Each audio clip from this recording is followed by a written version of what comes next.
times are tough, but I've had enough. I'm moving on. I'm moving on.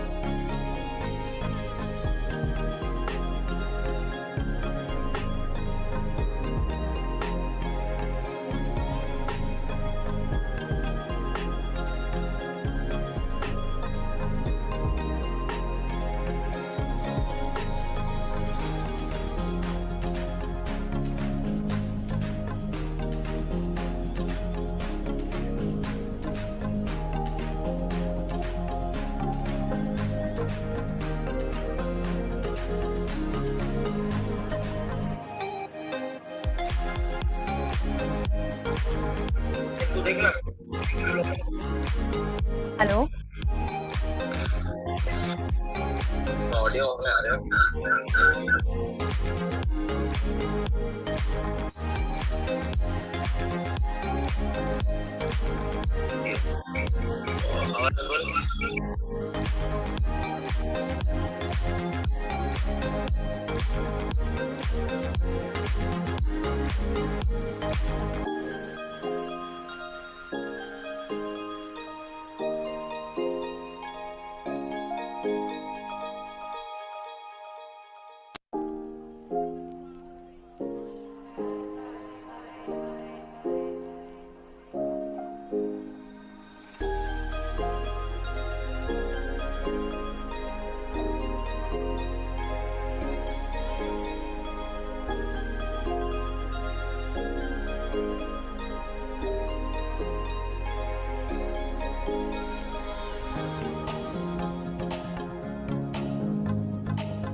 Take some time, but I'll be alright. I'm moving on.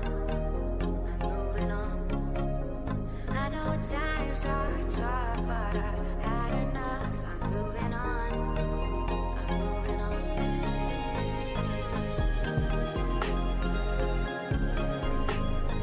Hello. Yeah, perfect.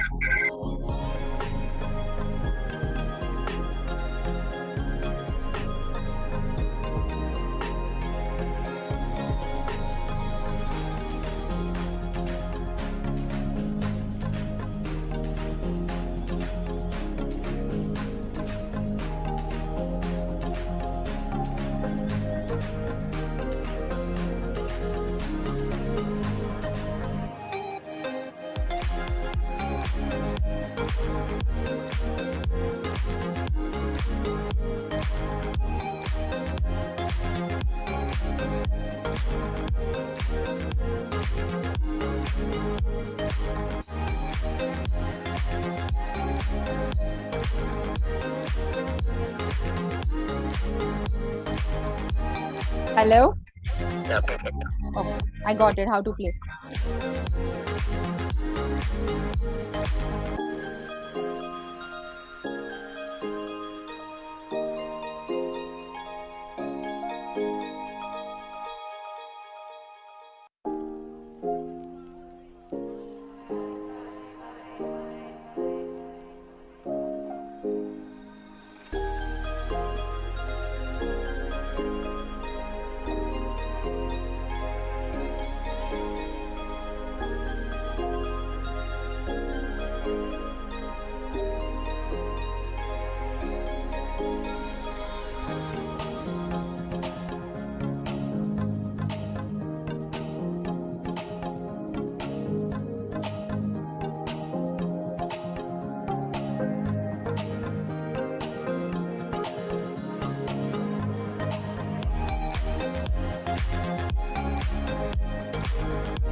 some time, but I'll be alright. I'm moving on.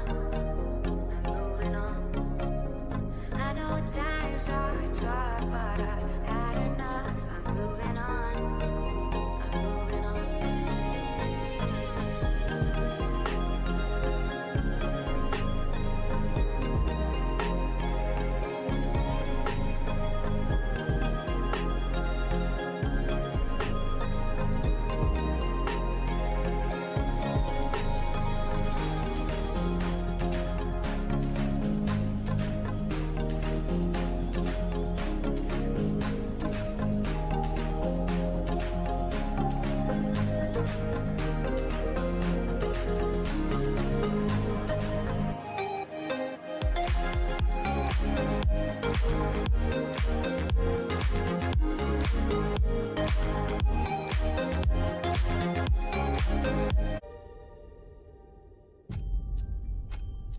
Right now, we're facing a man-made disaster of global scale. Our greatest threat in thousands of years, climate change.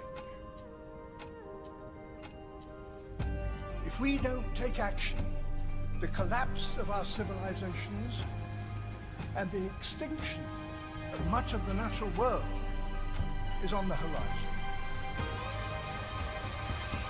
The world's people have spoken. Their message is clear. Time is running out. The amount of carbon dioxide in the atmosphere now is 50% higher than it was in 1900. And not only are we piling in more and more carbon dioxide in the atmosphere, but we are chopping down the forests of the earth at a great rate. And the forests themselves are the most efficient consumers of carbon dioxide that there are on Earth. We're going to destroy the ground because the soil of a rainforest isn't very good. We are actually tampering with the climate of the Earth and with the very atmosphere that we breathe. When we talk about the disappearance of the ozone layer, we don't know what will happen when the ozone layer goes. The world has become so fragile that we cannot subject the Earth to the tortures we can now inflict upon it. When we talk about the greenhouse effect, we're talking about something that affects the entire Earth. And these problems are life and death problems. They go to the root of the viability of the planet itself.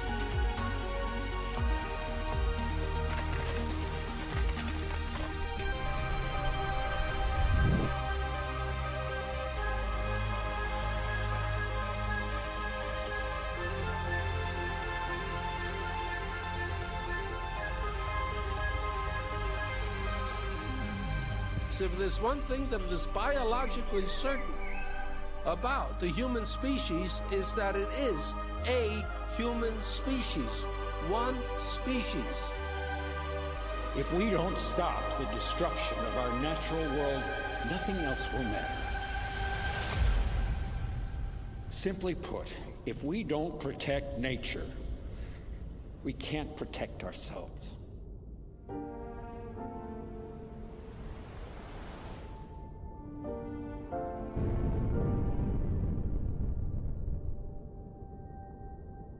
The only way we can solve a problem is by a human solution. Never can we sit back and wait for miracles to save us.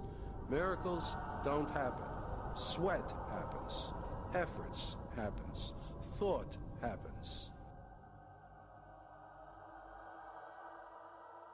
Some call me nature.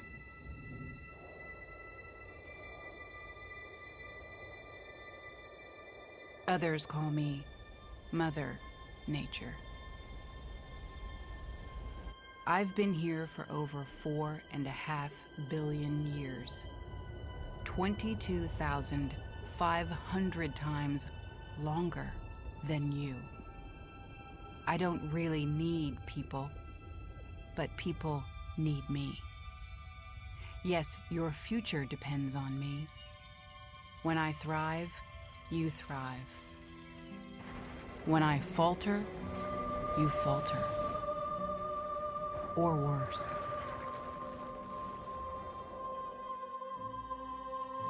But I've been here for eons.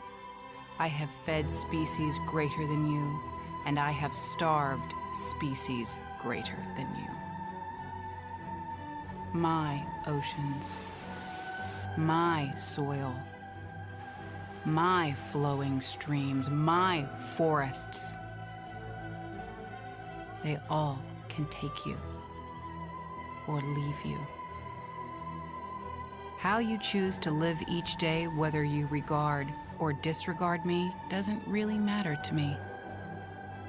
One way or the other. Your actions will determine your fate, not mine. I am nature. I will go on. I am prepared to evolve. Are you?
might take some time, but I'll be alright. I'm moving on. I'm moving on. I know times are tough, but I've had enough. I'm moving on. I'm moving on.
सोचो तो क्यों है आज सहम सहम पानी, ये चुपचाप पानी क्यों? चलो बदल दे ये कहानी का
some time, but I'll be alright. I'm moving on.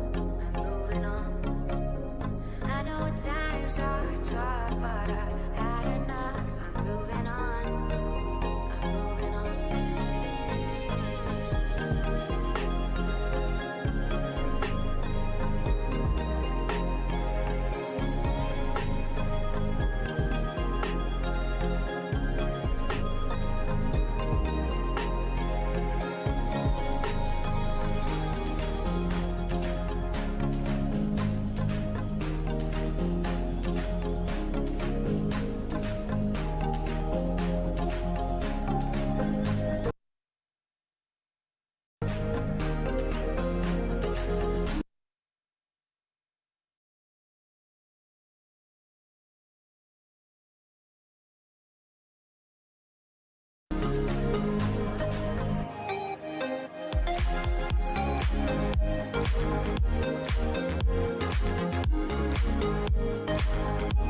tough, but I've had enough. I'm moving on. I'm moving on.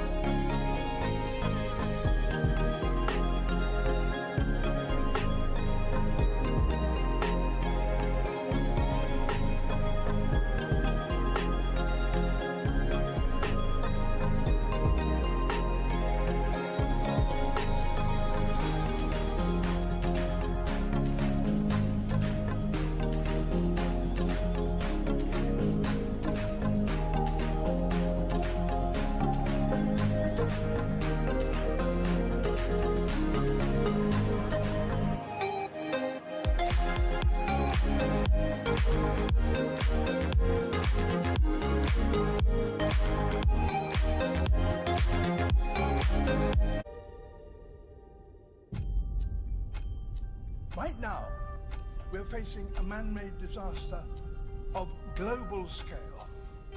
Our greatest threat in thousands of years, climate change. If we don't take action, the collapse of our civilizations and the extinction of much of the natural world is on the horizon. The world's people have spoken. Their message is clear.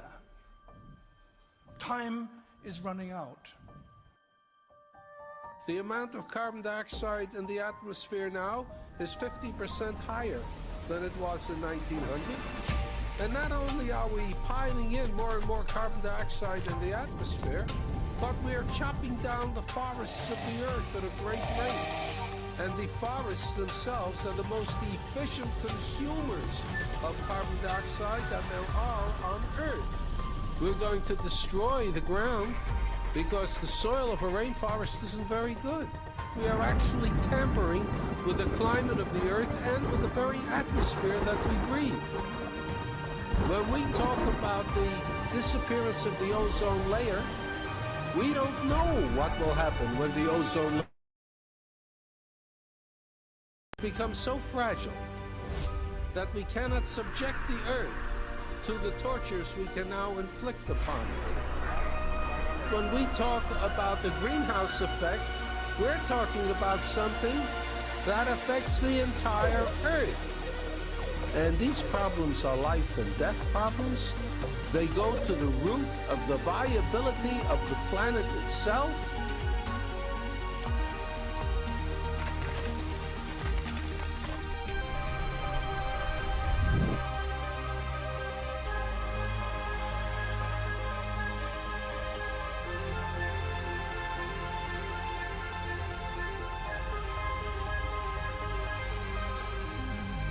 If there's one thing that is biologically certain about the human species is that it is a human species, one species. If we don't stop the destruction of our natural world, nothing else will matter. Simply put, if we don't protect nature, we can't protect ourselves.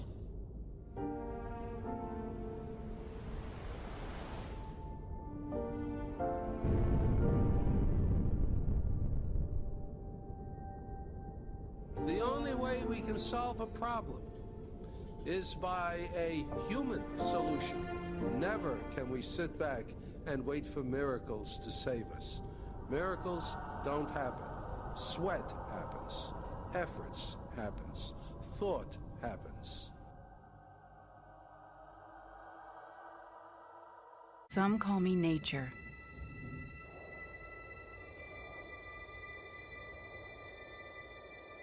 Others call me Mother Nature.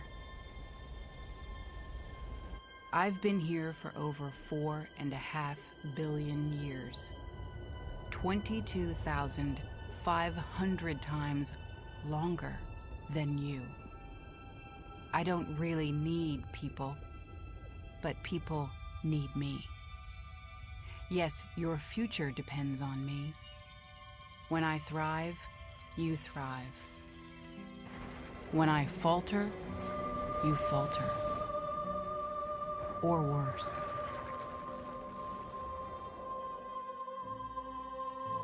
But I've been here for eons. I have fed species greater than you, and I have starved species greater than you. My oceans, my soil, my flowing streams, my forests, they all can take you or leave you.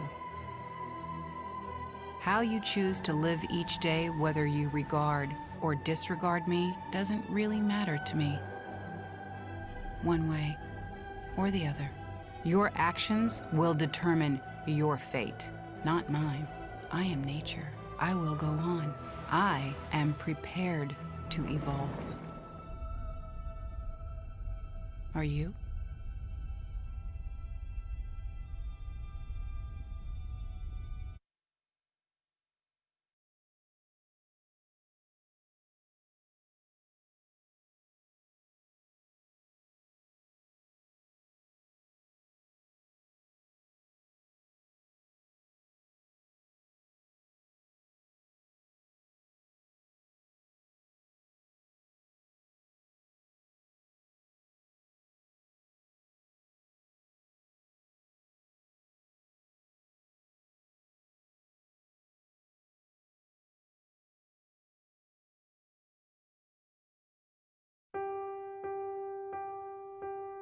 सोचो तो क्यों है आज सहमा सहमा पानी ये चुपचाप पानी क्यों चलो बदल दे ये कहानी कहानी बचा ले निशानी हम पूछेगी धरती तब कहाँ थे तुम नदी रो रही थी तब कहाँ थे तुम स्वच्छता और पानी हमको बचानी है ये जिंदगानी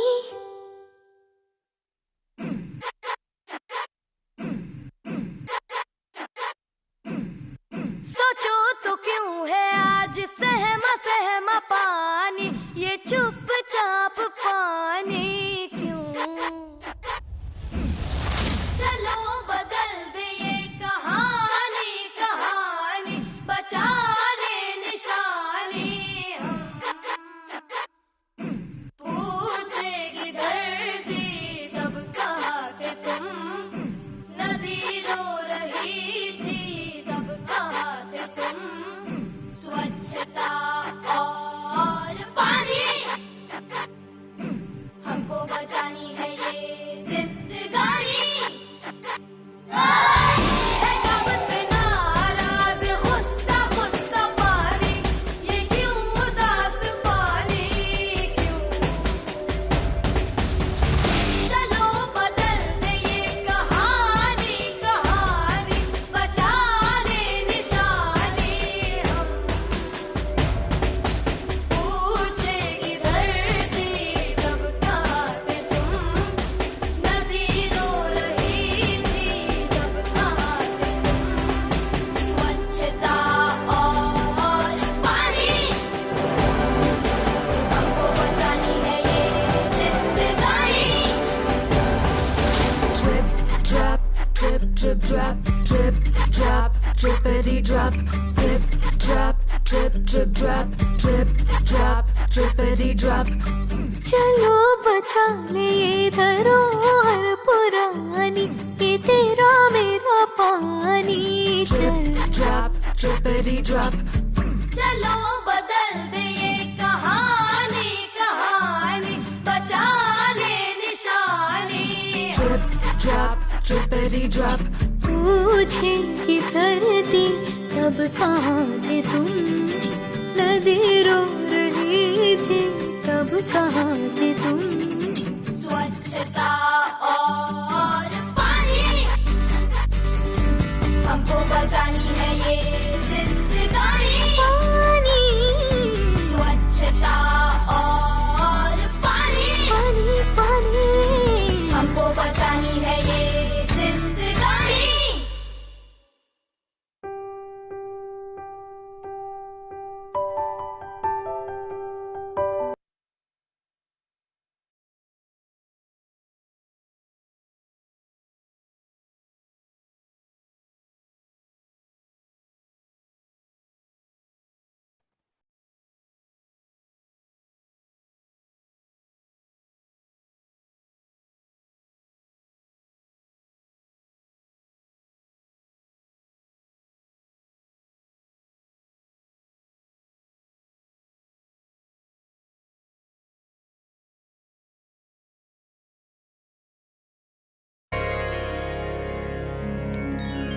वक्रतुंड महाकाय सूर्यकोटि समप्रभ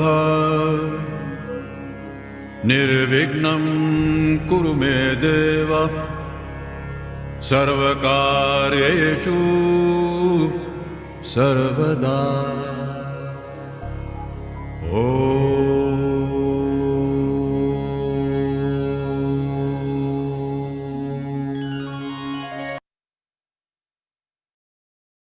Do we have a planet B?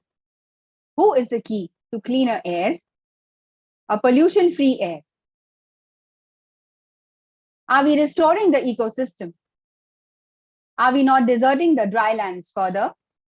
Do we really reuse and recycle? The answer to all this brings us to Paryavartan 2.0, Only One Earth, which was a theme for the first global gathering in 1972, 5 decades back, to raise environmental awareness and action on urgent planetary issues. Our planet's alarm is going off, and it's time to wake up and take action. Good afternoon, namaste, and a very warm welcome to all present here. My name is Arya, and I will be your host for today for this virtual conclave and expo named Paryavartan 2.0, Only One Earth, organized by Sadgun Sangh under the aegis of International Certification Services Private Limited.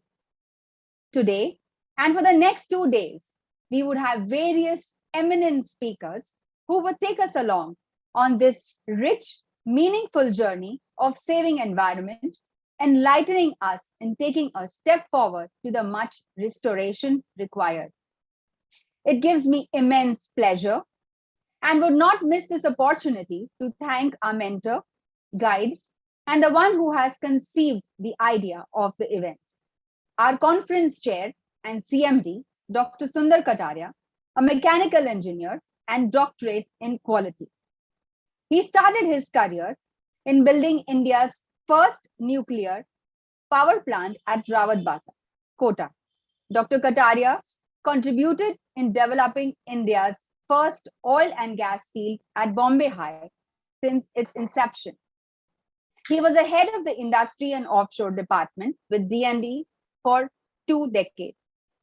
Dr. Kataria is the founder of India's first conformity assessment and inspection body provider of total quality under single umbrella established since 1999 with a wide spectrum of services. We welcome you, sir, with a bouquet of flowers.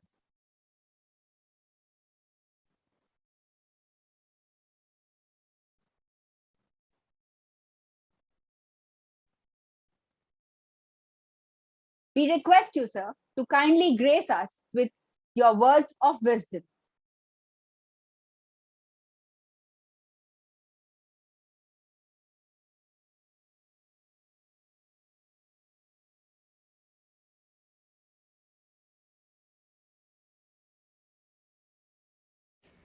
Dear brothers and sisters and friends, we on behalf of International Certification Services and its group companies and Sundar Lalji Saram Kataria Foundation welcome you all. Honorable speakers, delegates, exhibitors and dignitaries to this 3 days virtual conclave and expos as mark of celebration of World Environment Day 2022. This year the theme is One Earth Only, One Earth Only. This is the era of the social, economic and technological revolution. And Chandrasekharan, now the new chairman of the Tata Group of Companies, has remarked, we say growth is the source of all our energy. Every business and individual has to focus on the right kind of growth in terms of the revenues, profit, knowledge, people, and deeper relationship with the customers. The growth should be holistic, not at the cost of the environment.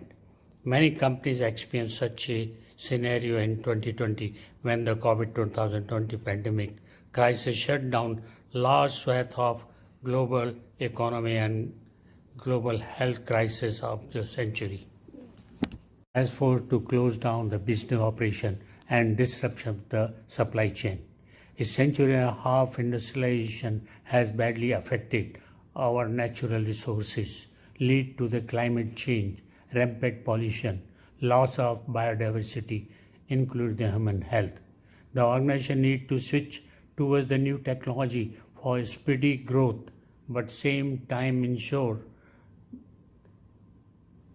minimum harmful impact on the environment.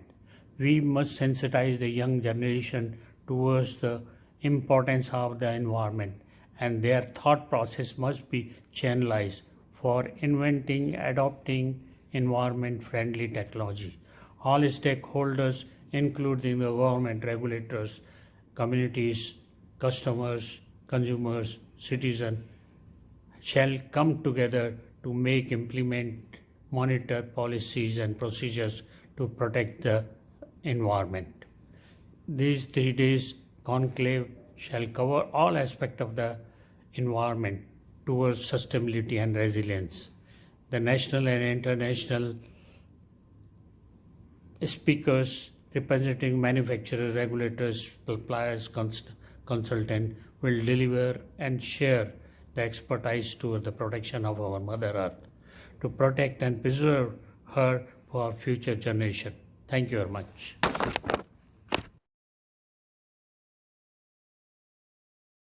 Thank you so much, sir, for your kind address.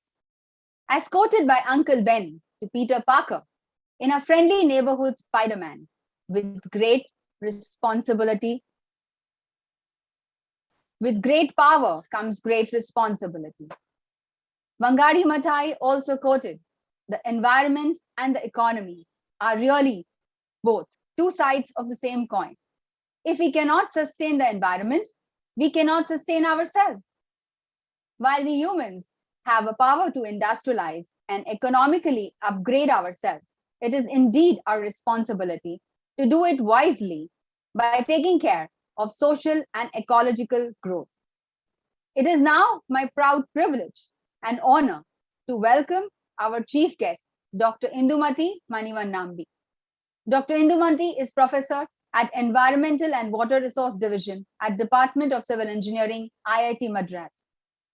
She has 20 years of research experience in environmental engineering, which includes water and wastewater treatment, solid waste management, groundwater and surface water body assessment and restoration. She has been deeply involved in petroleum, pesticide, and chromium and leachate contaminated site investigations and was instrumental in initiating remediation in multiple sites. She's a member of several expert committees in the center and the state of Tamil Nadu, including Central Pollution Control Board. Please put your hands together to welcome Dr. Indumati Manivan Nambi.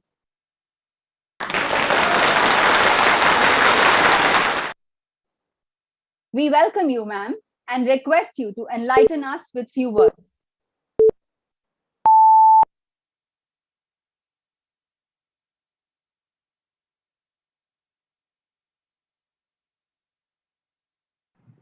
Hello. Yeah. Yes, Can you hear me now? Yes, ma'am. You're audible. Yeah. Good afternoon, everybody. At the outset, I would like to thank the organizers for inviting me for this very special occasion to be in the presence of all of you here, including industry and government, and also a lot of students and researchers. I would like to thank you for the opportunity. And this is a very special day, the upcoming few days, as we are celebrating the World Environment Day.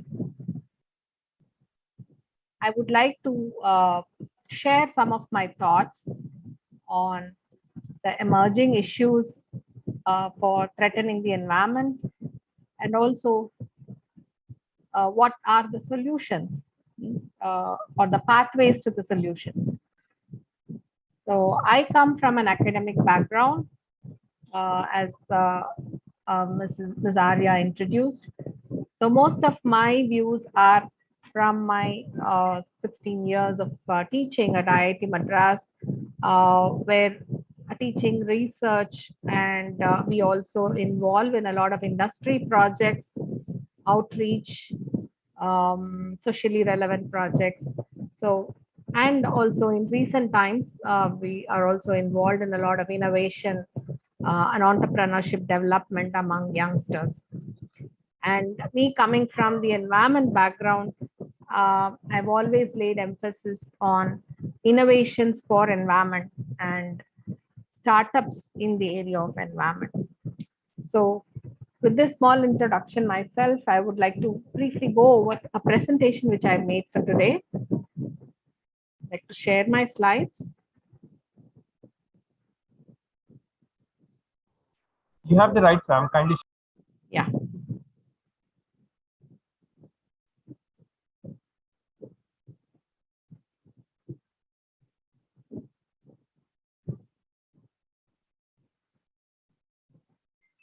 I hope you can see my slide now.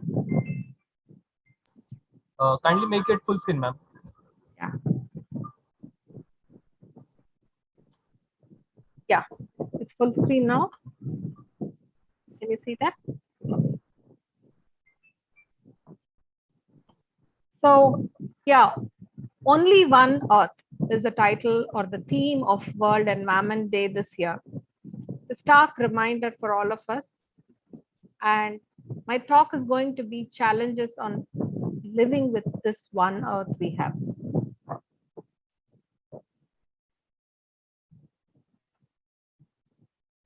I'm not sure how many are aware of this concept of Earth Overshoot Day. Let me minimize my screen, I think. Yeah, is it better now? Ma'am, it has to be full screen. Yeah, I've made it full screen. You're not seeing it full screen? I'll just... No, ma'am, we cannot see it full screen. Yes, now it is a full screen, ma'am. Okay. Yeah. So Earth Overshoot Day. Not sure how many are familiar with this. This comes up every time around Earth Day and Environment Day. There's a group working on estimating the day when we overshoot the resources of the environment of this one Earth. The collectively humanity has a huge demand for the ecological resources in a given year. And if you look at this graph, you will see that in 1970, we were even. So we did have the Earth Overshoot Day on the December of 1970. But subsequently, after that, you can see that the Earth Overshoot Day has been progressing rapidly, more and more. And just last year, we have reached the Earth Overshoot Day as early as July 29th. So this is alarming.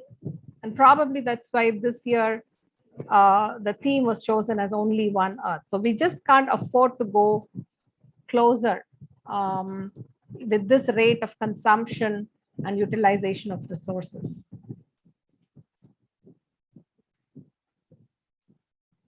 The resources, when I say, many things come to our mind, primarily water, energy, minerals. Soil is also a resource with all the nutrients, air, and ourselves, living beings, along with the other plants and animals. So which of these resources are renewable? A lot of us used to think water, soil, air are renewable, except for fossil fuels and minerals. But is it really renewable? Okay, the definition of renewable is the resource should be replenished within a short duration of time and of the same quality. But if you give a hard thought, are we replenishing the water resources, soil resources, or air resources in a short period of time with the same quality? It is questionable. So more and more we are transforming many of these renewable resources to non-renewable resource. And a hard look at the non-renewable material resources and energy resources, if we look at the statistics, this graph shows that early days we were totally dependent on renewable materials, but with industrialization, there is a drastic dependence on non-renewable materials. And in the 2000s, we are now like near total dependence on non-renewable resources. This, along with the growing population, particularly centered around China and India, is going to pose more pressure on the earth. And the governments are struggling to feed, water, clothe, and shelter this growing population. The biggest challenge is how do we do this in a sustainable manner? When we talk about sustainability, immediately we think about carbon, greenhouse gases, global warming. Like, where is all this carbon coming from? Like the carbon, apart from the natural carbon dioxide and other greenhouse gases, we as humans are contributing a lot to generation of these greenhouse gases. And starting from any product, food product or consumer product, greenhouse gases are generated throughout the life cycle of the product, right from raw material excavation to manufacturing, consumer usage point, and also at the disposal point. And this graph shows even with food, which is an essential commodity, there is a lot of greenhouse gas emission in the production process. And it is important for us to understand what impact are we creating? What is our carbon footprint based on our lifestyle, the food we eat, the vehicles we drive, the house we live? Everybody exerts a carbon footprint. And there are lots of tools out there. If you Google, you can do an estimate of your carbon footprint. Similarly, the water footprint is something which we don't really talk about. Kind of carbon footprint eclipses the water footprint to some extent. But we need to have a look at the water footprints we are creating from from the food we eat and the products we use. Right from a cup of coffee, which has only about 100 milliliters, which generates a carbon footprint of about 1,000 liters every cup of coffee. This calculation actually has been worked out for a t-shirt, a cotton t-shirt, right from the harvesting of cotton, growing and harvesting of cotton to the sewing. Water footprint is about 8,200 liters, and a sheet of paper is about 10 liters of water footprint. Shoes, a pair of shoes, 16,000 liters of water footprint. So these numbers are something which we need to look at and digest the information as individuals, as communities, as corporations. Our responsibility is making a good choice for the environment. And these kind of tools, the carbon footprint estimates and the water footprint estimates, helps us make a choice towards environment side. So endangering, apart from all this carbon footprint and water footprint, which we don't really get a grasp of, we don't really see how it impacts us, we also know that industrialization has endangered human lives, apart from eating up our resources. So some data to show that deaths relating to pollution, this is primarily air pollution, and the reality is India and China are facing the brunt because of rapid industrialization happening in these countries and poor regulatory practices, control practices for air quality. If you look at water quality related deaths, this pie chart shows percentages of deaths happening, different types of diseases causing death and the percentages. And this pie chart at the bottom exclusively shows children data. So as you can see here, diarrhea, dengue, typhoid, diarrhea being the biggest cause of death among humans, and also among second biggest among the children, respiratory being the first. And this is coming from pollution, sanitation, poor sanitation. In addition, we also have linkages to cancer. Many pollutants coming from our industries are carcinogenic in nature. And now even air pollution, apart from causing lung cancer, it has been linked to breast cancer. So a lot of new research is pointing towards increased cancer risk. The other emerging pandemic, which most of us are unaware of, is antimicrobial resistance. So when we have a disease or an infection, whether it is skin or lung, we often resort to antibiotics. But what if those antibiotics don't work? That is the reality now. Even when we had COVID, most of the deaths happened in the hospitals due to sepsis. Sepsis is an infection which happens in the lung post-viral infection. antibacteria takes over. And if this bacteria cannot be treated, it causes sepsis and eventually the infection spreads. So statistics now show that many of the COVID deaths had happened not because of the viral infection, but the the bacterial infection caused. And these bacteria were resistant to antibiotics. And it may not just happen in hospitals, but antibiotic resistance bacteria is present everywhere. And who is the cause? It is again our indiscriminate use of antibiotics, which has been discharged through the wastewater. We use antibiotics for the animals, the poultry, aquaculture. Everything finally ends up in the guts. Antibiotic resistant bacteria grows in the guts of these animals and the humans, and eventually reaches the water environment, the soil environment, and the air environment, which we are all exposed to. So we are actually taking in a lot of resistant bacteria, and so we are developing resistance.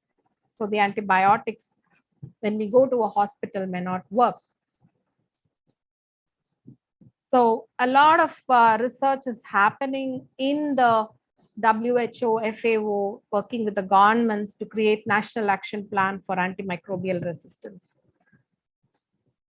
Apart from human health, we are also endangering birds and insects. I think all of us have been reading this information about sparrows disappearing from cities and rural areas to vultures becoming endangered because of the medicine diclofenac, which is an anti-inflammatory.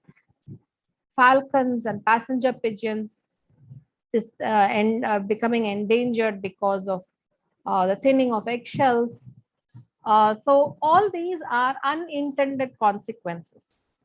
So there is, at this point of time, we need to rethink the way we were doing stuff, the way we were building stuff, the way we were having a different lifestyle. This is the time to rethink and see, look at what did we do wrong and what could we do different.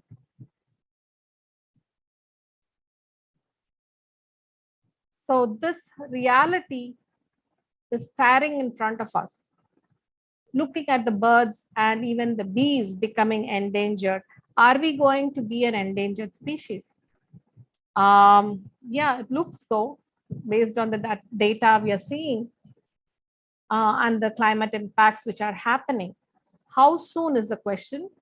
And again, two questions come up. Is it caused by scarcity of resources because of the overpopulation, or is it because of the pollution of our resources like we just saw, or the catastrophe caused by greening, global warming, and the greenhouse gases, which we are seeing across the world?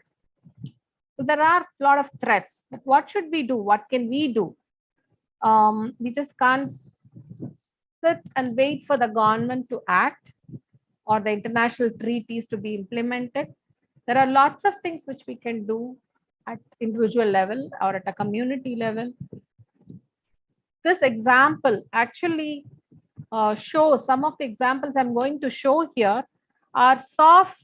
I would say these are the soft inputs or the soft actions we can take as a community.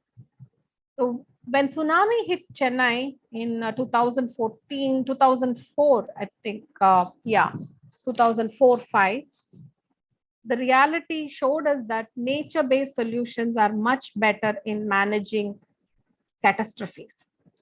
So in spite of having structures across the coastal areas, the best structure to prevent tsunami was the mangroves, the mangrove forests.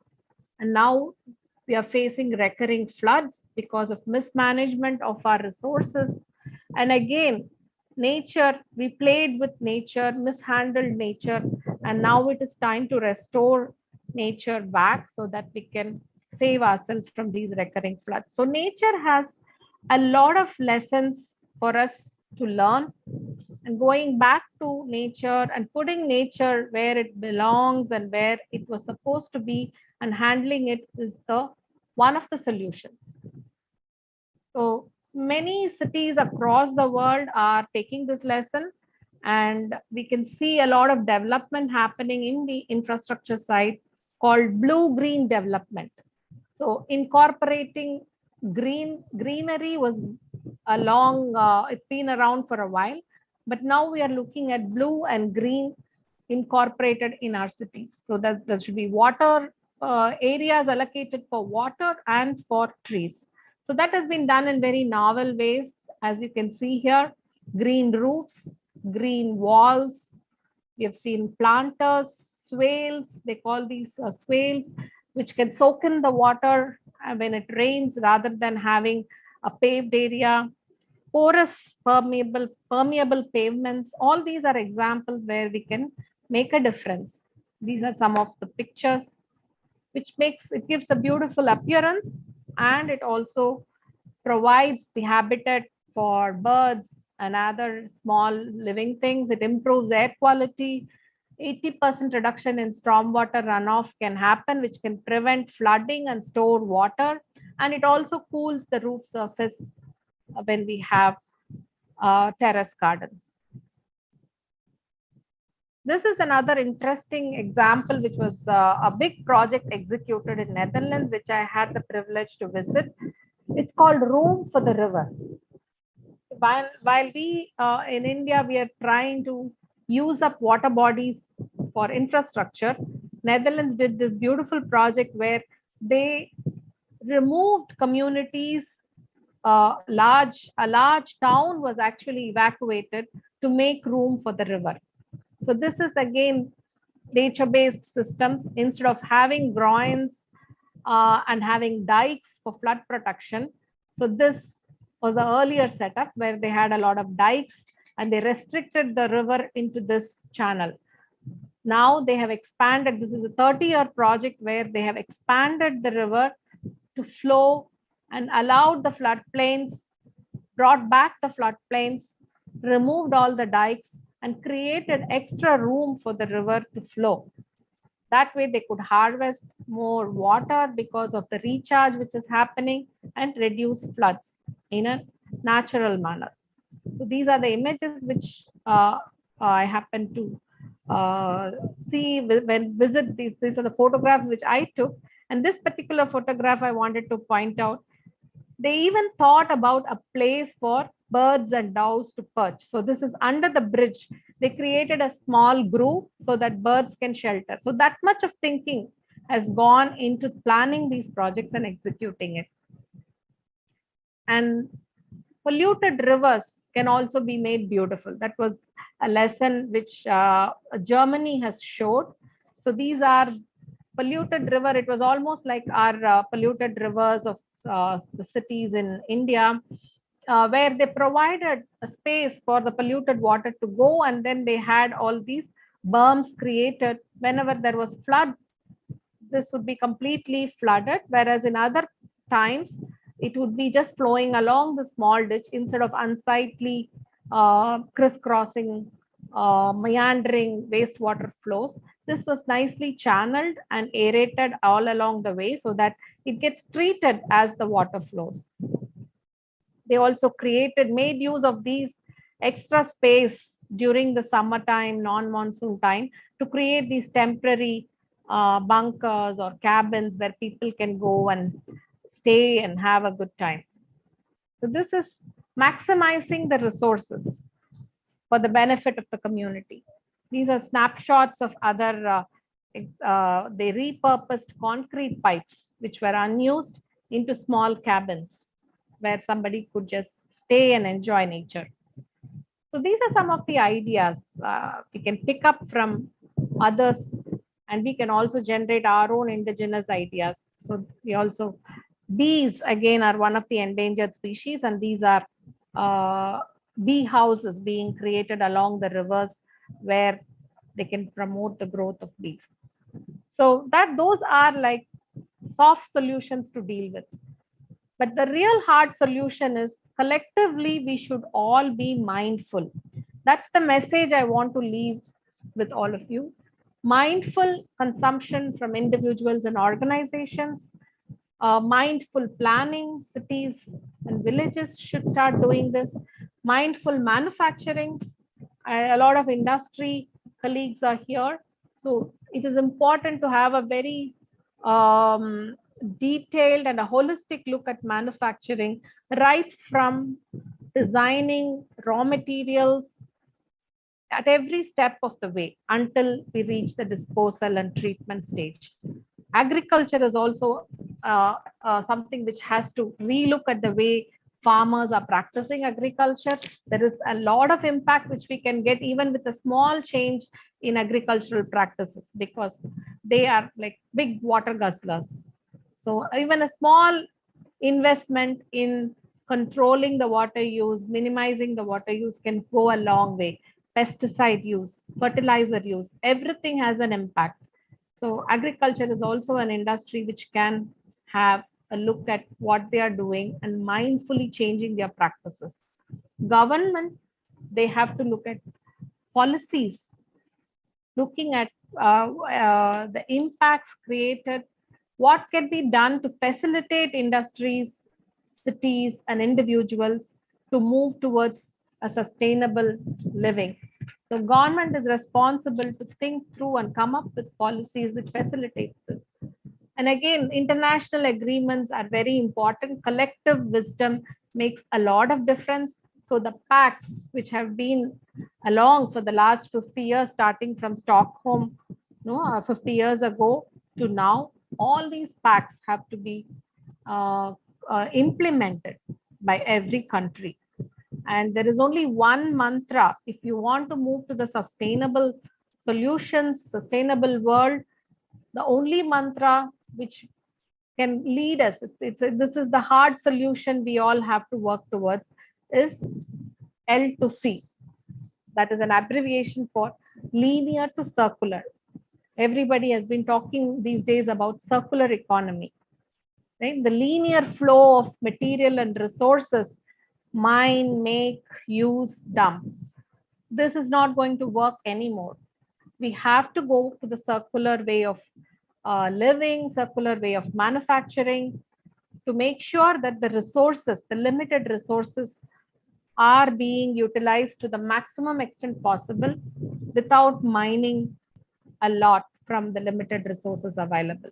So this applies to water, starting from the list of resources I had placed earlier: water, energy, materials, everything. This circular concept can be applied. So already a lot is being done, but still there is a lot to do in water recycling, treatment, and reuse of water at every level, at homes, to industries, to agriculture.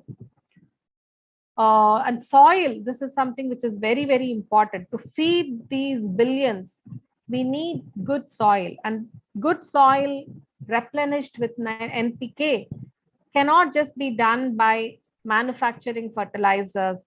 And if you look at our budget, country's budget, we are actually spending too much on fertilizer subsidies. We're importing a lot of fertilizers. Can we be self-sustained with fertilizers? Yes, it is possible. We are losing these nutrients, nitrogen, phosphorus, potassium, and carbon, through our waste. Both the solid waste, animal waste, human waste is rich in these nutrients. It is very important to recover these nutrients and put it back in our soil. So one of the startups which I have co-founded in IIT Madras has a central theme of circular economy with respect to plastics and with respect to nutrients. We have successfully converted human urine and cow urine to ammonia fertilizer, phosphorus fertilizer, and potassium fertilizer. So this is how things like this have to be promoted and encouraged. New thinking has to be developed, and application of this has to be taken up widely through policies by the government. Carbon is another thing which we need to reintroduce into our systems, because our soils are becoming undernourished without carbon.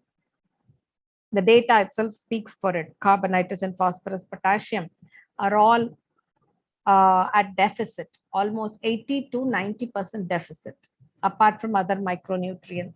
So regenerative agriculture is the new concept which is coming up, which tries to circulate these nutrients back into the soil in a large scale, although we are doing it in a very small scale nowadays. Similarly, other non-renewable resources like metals and other minerals, everywhere circularity should be the undermining principle. Right from resource extraction, we need to reduce that. We need to redesign our products, look at materials which are available in plenty. Can it be replaced? Can we look at rethinking the manufacturing process to reduce the carbon footprint? Can we, again, in the use stage, can we not just use and dump? Can we look at reuse, repurposing, refurbish? All these R's, there are now from 3 R's, we have like 7 R's to look at and rework our manufacturing processes. Finally, when it comes to, we need to minimize the waste and keep things in circles, going in circles. That is the mantra. Whether it is water or minerals or plastics, everything has to be cycling for a longer time. And that's when we achieve sustainability. And how do we achieve all this? It doesn't come easy. 2 levels we need to work on. One is sustainability education, awareness creation, right from the young. We should start this at school, college. We should start at community level education, government leaders education. And also the second important thing we need to do is innovations. We need new technology for sustainability. Our old practices somehow have not, we've forgotten some of the old good practices and we have gotten into some bad habits, but we need to go back and we have to reinvent the way, go back to the old methods or reinvent new methods for sustainability, new technology for sustainability. The green premium, what Bill Gates talks about, is the extra cost is required if we need to treat, recover resources from waste. How do we do this without adding that green premium? So that's where we need new technology. And new business models are important because everything works only on the profit.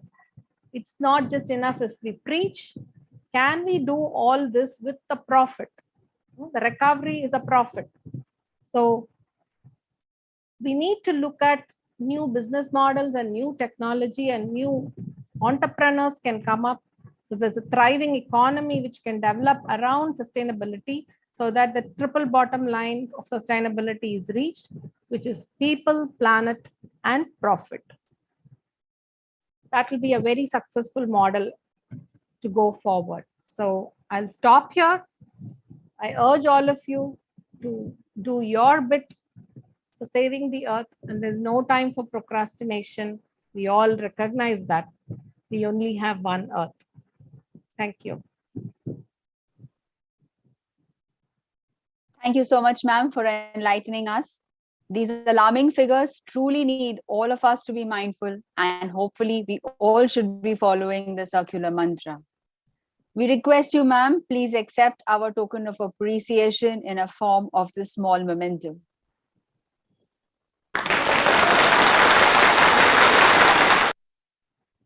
Thank you. Thank you, ma'am. Even a single lamp dispels deepest darkness. It is now time to invoke the blessings of Ma Saraswati by chanting Saraswati Vandana, before which we shall light the lamp. I request our chief guest, Dr. Indumati Manivannambi, and CMD Dr. Sundar Kataria, to virtually light the lamp and declare the conclave open.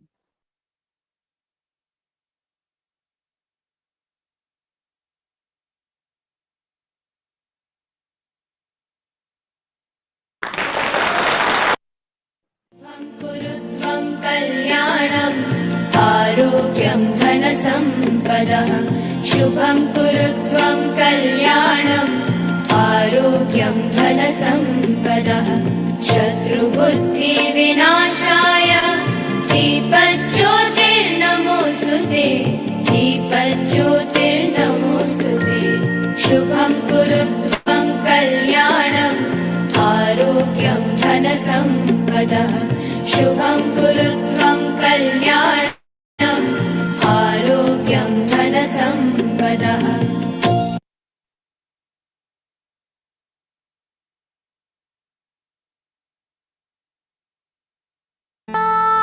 कुन्देन्दु तुषारहारधवला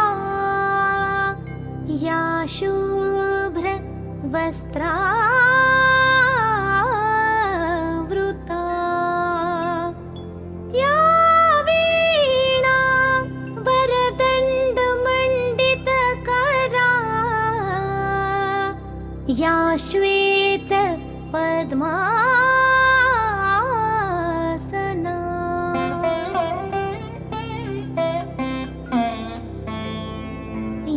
ब्रह्माच्युत Shankar प्रभृतिभिर्देवैः सदा वन्दिता सा मां पातु Saraswati Bhagwati निःशेष जाड्या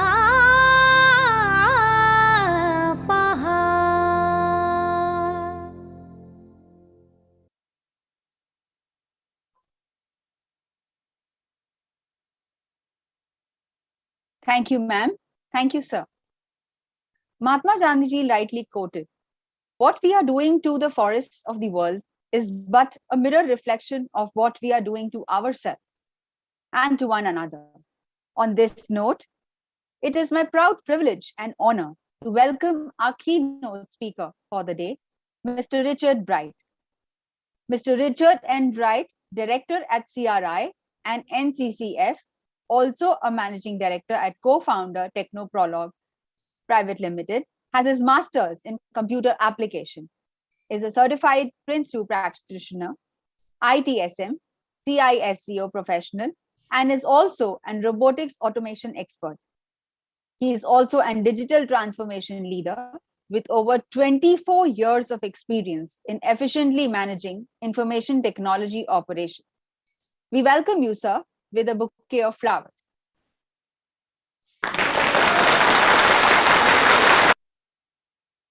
Mr. Bright is going to enlighten us today on carbon registry.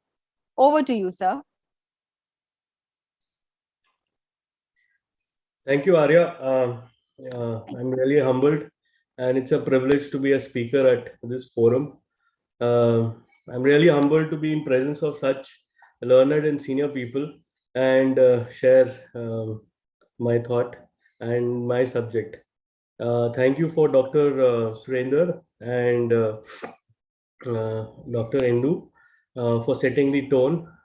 Every time I see something is such a learning. I still feel like a student, and there's so much of learning to happen. Thank you so much. And thank you to the organizers as well, the Sundar Jaisaram Kataria Foundation and ICS for organizing this. So if I may, okay, I see the presentation still there. Okay, should I share my screen or you are going to do that? So the presentation is you. If you would like to share your screen. Yeah, that would be better.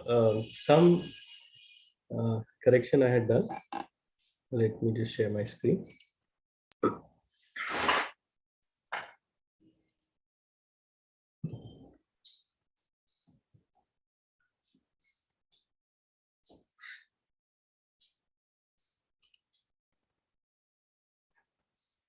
Okay.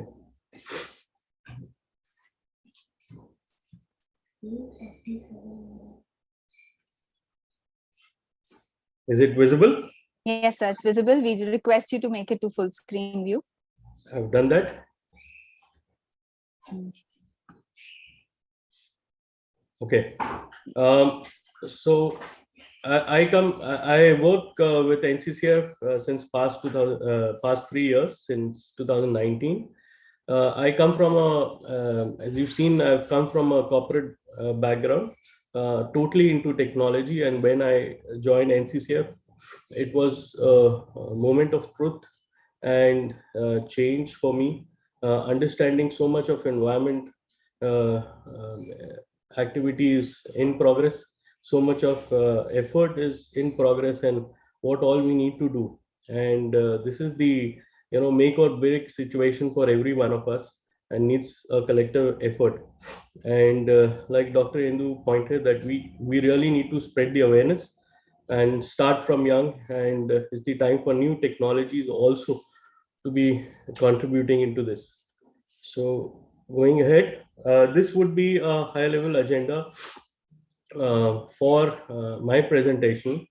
While I'll be giving a brief introduction to the Carbon Registry India, the NCCF, which is the parent organization, what we do in NCCF, and why do we need a carbon registry, what are carbon credits, how it works, what are the sectoral scopes which are covered in the registry, our advisory board, we have the area of focus, and the target beneficiaries of the carbon registry, what are strength of carbon registry compared to other registries, how it differs, brief on small fee schedule, and the roadmap where we are heading. So carbon registry is a platform developed by NCCF, which is a network for certification and conservation of forests, to facilitate project listing, trading, tracking for relevant Indian and global stakeholders. So all projects as in, if there is a land restoration project, or somebody is investing time into setting up a solar grid or a wind turbine project, while that is towards sustainability, and it will positively contribute to the overall emission reduction. This helps document all that by creating database of quantified GHG emission reduction for all those projects listed with carbon registry. It creates a market based on supply and demand of carbon credits and facilitate carbon credits trading. It also helps us follow up with India's NDC target under 2015 Paris Agreement. So it's an incentivizing program, not only to work towards sustainability, but how some level of monetization and some level of incentivization can happen for the efforts. Network of certifications for certification and conservation of forests came into existence in 2015 as a registered society, comprising experts, professionals, and stakeholders of natural resources engaged in global development of India-specific and globally benchmarked sustainability standard. As its core area, apart from working for policy advocacy, training, capacity building throughout multi-stakeholder engagement. So that's a brief. We are into sustainability standards, policy advocacy, natural resource conservation and management, multi-stakeholder engagement, and capacity building at the ground level. These are some of the standards which NCCF is working on. The forest management certification, this was launched in September. The overall climate change commitments are categorized into 17 SDGs, and each of these standards contributes into certain SDGs. For example, the 15, which is one of the SDGs, and similarly you'll find that there are several SDGs like 13, which is climate change, and so on. The tree outside forest is one of the world's first standard, which is under endorsement at this point with PEFC, which is again an international body, and it's one of its kind. Soon it will be available for use. The carbon standard was launched in December 2020. It took almost 3 years to build, and then you have carbon registry, which is the IT platform which is supporting the carbon standard and the process. It was launched in 2021 September. There is a safe board standard. There is a non-wood forest products, which is in progress. Ecotourism, the public consultation is in progress for this. QPM, which is quality planting material, the development is in progress. Then you have biofuel and biomass, land degradation, and PAWS, which is protected areas and wetlands. This is reference from the previous slide. We launched our services and the carbon registry on 16 September 2021. This is just a snapshot of the website, knowledge base which is available, and the carbon registry platform. So the question, why do we really need the carbon registry? A carbon registry is a platform that allows organizations to track, manage, and trade greenhouse emissions, GHG emissions. Carbon registries are essential because they provide a way for companies and government to measure, report, and verify emission reductions. What are carbon credits? So one carbon credit is 1 metric ton of carbon CO2 emission avoided from emission reduction project. And where do they come from?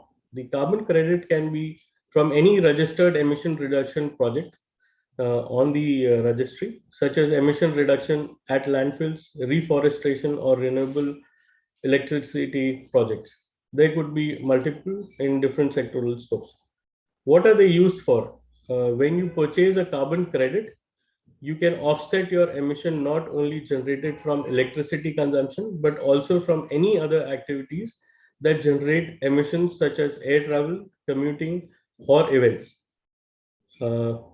Next question, what is the regulatory arrangement? Carbon credits are issued globally, recognized carbon credit registries, the most well-known of which is the Clean Development Mechanism, which we all know, which is CDM and CRI, and there are several more.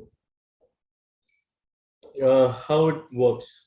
So we have, on the left side, we have the carbon registry, which is the standard and the platform, and NCCF supporting it, which is voluntary. So there are 3 main stakeholders. First is the independent project proponent or the project developer, which helps build the project, get it documented and registered on our registry. The second is the verification and validation body, which is an audit body, a third party, which is eligible and empaneled with us and verifies the project. And then you have the independent methodology developer.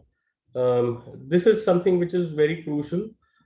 These are the framework on which a project is made, and the calculation of carbon emission reduction or the carbon credit equivalent is calculated upon. So at present, we accept all methodologies registered under CDM, and we seek opportunities with partners to develop India-centric methodologies to support micro-scale projects. This is a high-level process chart on how the overall process works. You would have, like I said, there are 3 people.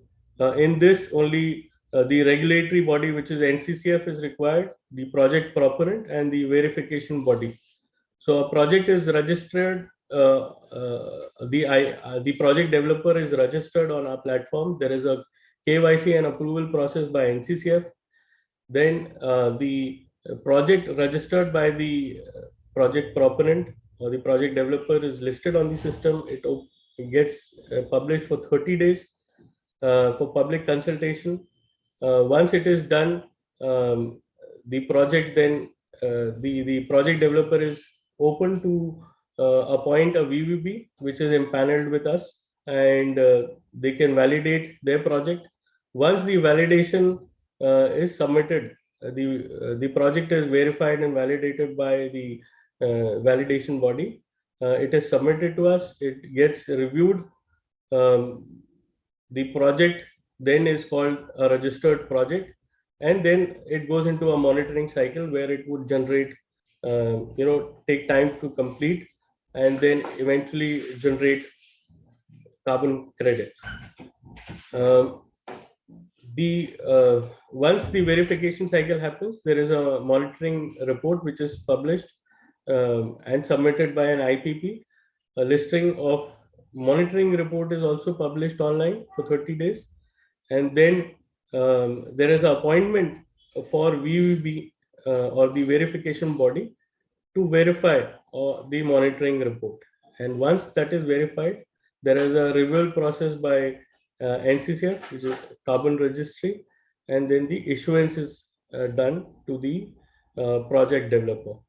So this is from registering the project to the issuance of the carbon credits. Further that, the person is either or the project developer is okay to go ahead and retire the credits, or they can trade the credits further to other companies or other organizations to offset their set of emissions. These are certain sectoral scopes. There are 15 of them which are acceptable at CRI. This is again defined or derived from CDM. So energy industries, renewable, non-renewable resources, energy distribution, energy demand, manufacturing industries, chemical industries, construction, transport, mining and metal production, fugitive emissions from fuels, which is solid oil gas, fugitive emissions from production and consumption of halocarbons and sulfur hexafluoride, solvent use, waste handling and disposal, afforestation and reforestation, and agriculture. While there are so many sectoral scopes, Carbon Registry India focuses on nature-based solutions, and that's the key drive for us. These are certain organizations which are with us on our advisory board. We have TERI, we have DGCA, we have CI, Niti Aayog, Bureau of Energy Efficiency, you have ICRAF, and so on. These are key areas of our focus. Promote micro scale projects with multiple SDGs. When I say micro scale projects, this is something which is one of our USPs as well. It will come in the subsequent slides. Micro scale projects is not available in any registries abroad, any global registries. They are either small or medium. The small definition for them, it's also very, very big. For us, anything which is less than 20,000 carbon credit annually is considered a micro scale project. This is where we want to focus, so that it can empower involvement from individuals from vulnerable communities or small scale farmers, so on, and then foster nature-based solutions, which is one of the point. This is some small definition on the project scale. A micro scale project is estimated net GHG emission reduction less than or equal to 20,000 ton carbon equivalent per year. Similarly, for small scale, it is between 20,000 to 1 lakh, and a large scale project is 1 lakh above every year. The registries these are the target beneficiaries for the registry. Once the project is registered at our site, at our registry, all the data, everything is reported, verified, and all people especially government, private organizations, MSMEs, they can go ahead and register their projects and incentivize whatever they are trying to do towards sustainability. These are the key strengths for CRI. The it is a India-centric standard. Most of these standards which are available abroad or global registries, they are more focused on American or European standards. However, the irony is that the maximum projects which are registered are Indian projects abroad, but the CRI standard facilitates India level projects. It supports micro scale projects. It empowers a small player also to be able to take advantage of this initiative. There is a reduced overall cost. I will present a small slide on that. We are at least 50 to 60% cheaper on project registration with us and the overall process cycle. The micro scale projects, which is not there in any of the registries, a minimum of 4 SDGs per project is required for it to be registered with us. So the 1 plus 3 we call it. The first one, it has any project registered with us has to comply with the climate change, and any other 3. Unlike the other registries, our process is mostly automated. That it's sort of a CRM at the back end for the entire registry. Each process has a defined TAT, turnaround time, and so that the request or the registration or any process, any event taking place on the registry has some time limitation to be completed, which is not there in any other registry. Adapted from ISO 14064, a robust governance, like you already see our governing body. Similarly, we have a large stakeholder group from the industry and the NCCF governance, which guides us. So the yellow boxes, which are there, 3 boxes, this is something which is in progress. We are already in talk or dialogue with Global Exchange, which opens our access to cross trade our credits across 19 other registries, as in internationally, and one of them is UNFCCC, and so on. It will be blockchain enabled, and ICRO and Corsia are the 2 certification which helps or enables the international methodology developers to come and enroll with us. How we differ from other registries, partially I've taken this. So the SD impact factor, which is sustainable development goal, the mandatory to have climate change, which is goal 13, and any other 3. It is not the case with any other registry. It can be registered with 1 or even skipped. The overall compliance cost is much less compared to other scales. Micro scale is something which we are encouraging, and we are talking to partners to develop new innovative methodologies which can help small stakeholders to also register their projects. Like we already have NCCF standard for forest management. Similarly, we have other standards. So in case an organization or a community is already in compliance with these forest management standard or having a certification, there is some level of relaxation which happens since they are already in line. Buffer credits is something which is only applicable for FLU projects, and At present, we allow cross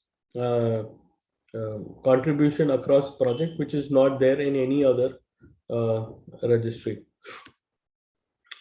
This is a fee schedule. So for an account opening, it's 25,000. It is, which is almost 70% less than any other registry. An annual maintenance, which is almost 80% less. A large scale project is 70,000 at this point in our registry, which is 50% less. And similarly, micro scale does not exist, but yes, small scale exists, and it is the cost for registration is 60% less to global registries. Issuance per credit, we charge 5 rupees, and in other registries, compared to other registries, we are 40% cheaper. And similarly, in case somebody wants to register a methodology, there's a cost which is 70% cheaper compared to others. More details can be actually seen on our website. The whole set of standards and documentation and all relevant material is available. This is our roadmap. We launched Carbon Registry in September 2021. What we understood is that while a registry is just registering a project, and the credits would be issued, and either they will be retired or cancelled, or they would be traded. There'll be a lot of monetization and there'll be commercial aspect to it. But while the mitigation happens on carbon credit, we wanted the mitigation to happen in the right perspective. So if, let's say, I am doing an offset for my electricity usage or my emission, but I might also be, if I'm a leather manufacturer, or I might be actually putting toxic material into the river. So I should be, focus more on doing mitigation at the right place, rather than just doing an offset by buying a carbon credit. So we've initiated a voluntary disclosure, and an ESG program. ESG is Environmental, Sustainable and Governance program, where we intend to not only have people or organizations disclose what they want to do, and we also would want them to help with the entire guidance on how they can achieve net zero or reduce their emissions in the right perspective, and right from starting a project, and what is required for them to complete what they have disclosed. We are slightly ahead on in integration with the trading platform. While this was supposed to initiate in July. In October, we intend to do a blockchain and in NFT integration. And by December, we expect to be compliant with ISO 27001, which is information security. Now it is 27002. ICROA and CORSIA accreditation is already in progress, as in we are preparing for it.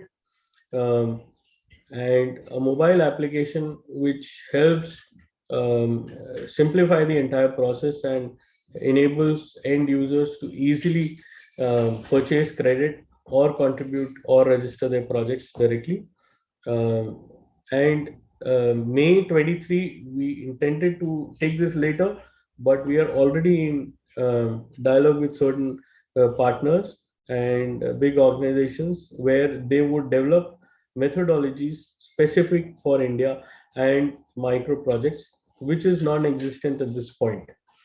And SOC certification is basically for service organization control, which goes beyond, which shows how the process is handled at the backend, and shows more transparency. So that is it from my side.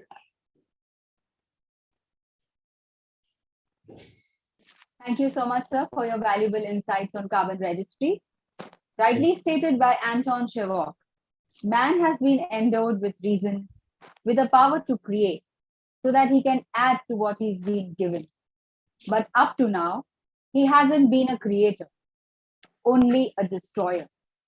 Forests keep disappearing, rivers dry up, wildlife become extinct, the climate's ruined, and the land grows poorer and uglier every day. It gives us immense pleasure to present to you with a memento as a token of our appreciation.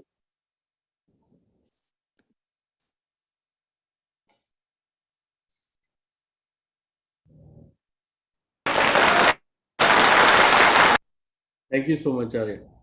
Thank you so much, sir. Before we would move ahead, I would like to thank all the attendees of this conclave. We are glad to see 260 plus participants. This truly shows our concern for the environment and gives us all good hope. Carl Sagan quoted, "If the greenhouse effect is the blanket in which we wrap ourselves to keep warm, nuclear winter kicks off the blanket." With this now, we invite Mr. B.V.S. Shekhar, Associate Director, CP and CC in NPCIL. Shekhar sir is to address us on environmental concerns about nuclear power. Mr. Shekhar is BE Civil Engineer by qualification.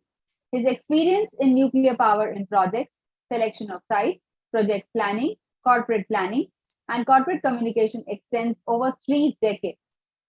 Please put your hands together to welcome Mr. B.V.S. Shekhar.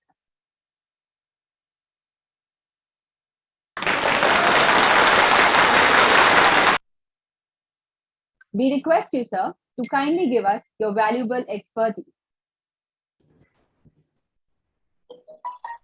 Good afternoon, ladies and gentlemen. Thank you for having me on this. Thank you, organizers. I will be talking today about how we have to address the environmental concerns that people have about nuclear. So, if you could kindly share the presentation, please.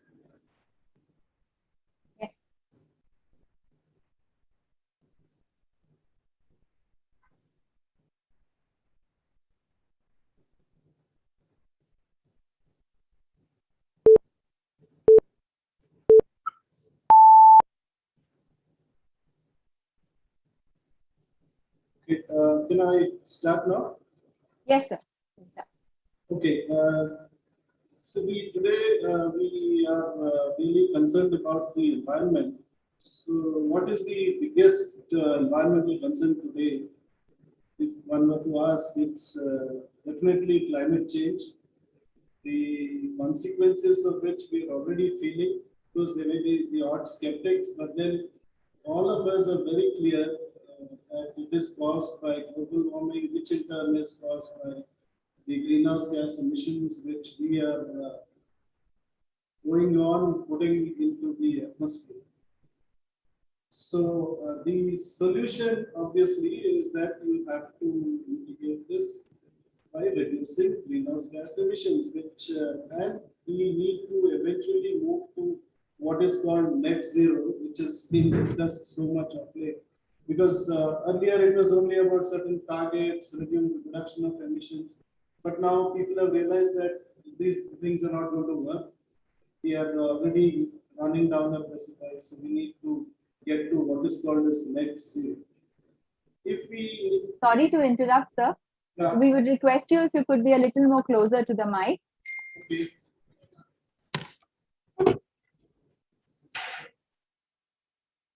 Am I audible now? Yes, sir. Very clear. Thank you so much, sir. Okay. So as I said, the biggest environmental concern today is climate change, which is caused by increasing greenhouse gas emissions. And today, the time is over for having cuts in GHG emissions and so on.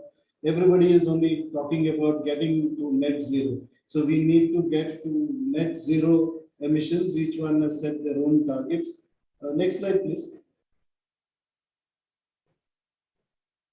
So where are these emissions coming from? If you look at the analysis, you see that bulk of it is coming from the energy sector, and in the energy sector, the electricity generation is the largest contributor. It almost contributes to more than half of the emissions.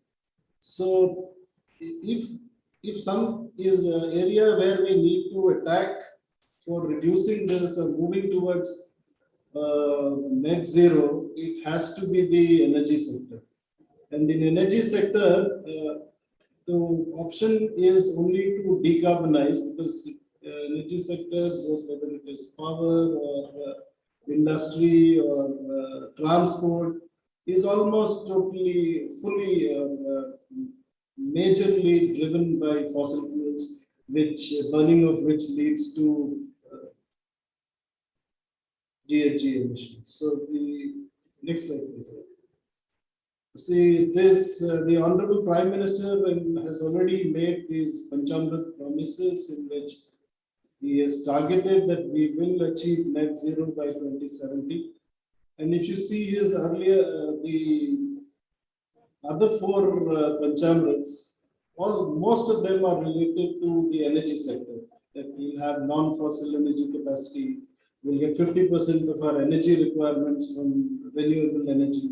We will reduce our carbon emissions. Of course, carbon emissions have other things as well. And we reduce the intensity of our economy, which again is about the various sectors which are again propelled by energy.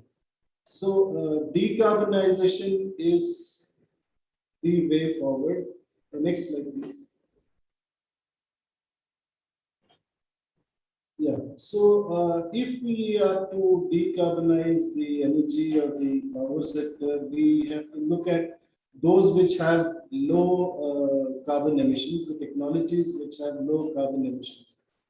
So if we look here, we have to move away from the fossil fuels. And these are the renewables and nuclear.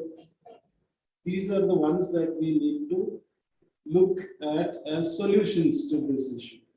So if we want to address the big environmental concern, you have to go to these solutions. Now, do we have any environmental concerns about these solutions? Yes, there are some environmental concerns people talk about. So for instance, in solar, it's about how do you dispose of the panels after they've lived their life. In wind, people say that there's a lot of noise pollution because of wind turbines. With nuclear also, there are certain environmental concerns which are expressed. But because these are the solution for addressing this bigger environmental concern of the climate change, we need to address any small environmental concerns that we may have about these technologies. So I will be focusing on nuclear in this case. Next slide, please.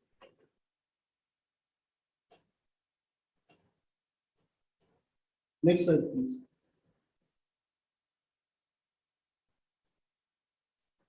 Okay, so what are the, broadly, these are the concerns people have about how nuclear power will impact the environment. One is, of course, people have a certain amount of apprehension about the safety. Then safety in the sense that whether the plant will blow up and that kind of things that people have. Then there are concerns about radiation, because radiation is something like people's fear of radiation is like the fear of the ghost, because it is not seen, not felt, not smelled, or not sensed. So this needs to be addressed in a manner that people are able to appreciate it. Then there is fear that possibly from some radioactive contamination will get into air, water, land, in the general environment. And then there are certain associated concerns that people have, that whether their traditional means of livelihood will get affected, like fisheries or agriculture, and whether the natural environment, particularly flora and fauna, will be affected in a big way because of this of setting up. So these fear, these concerns, or these some of them could be apprehensions. These do persist, and because this is an important solution for addressing the climate change, we need to ensure that these are fully addressed and people are made aware that these are being taken care of. Next slide, please. So, how do we address these concerns? And of course, I just didn't put it in my presentation, but I would like to say that one another concern people say is that of the nuclear waste, and they say that it's going to stay in the environment for millions of years. So people do have certain concern about how that long-term, long-lived radioactivity is going to impact the environment. So coming to this, if we have to address these concerns, we have to do two things. First is we have to demonstrate that these concerns have been taken care of. And this has to be a very credible demonstration.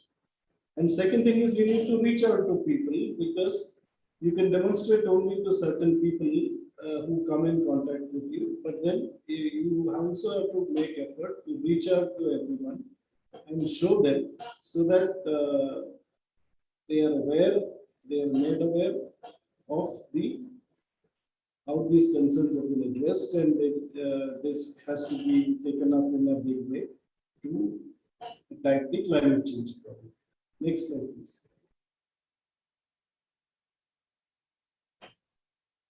This comes from how we have demonstrated safety is that in India we have had a very impeccable safety record. We have never had any incident of release of radioactivity in the public domain beyond stipulated limits.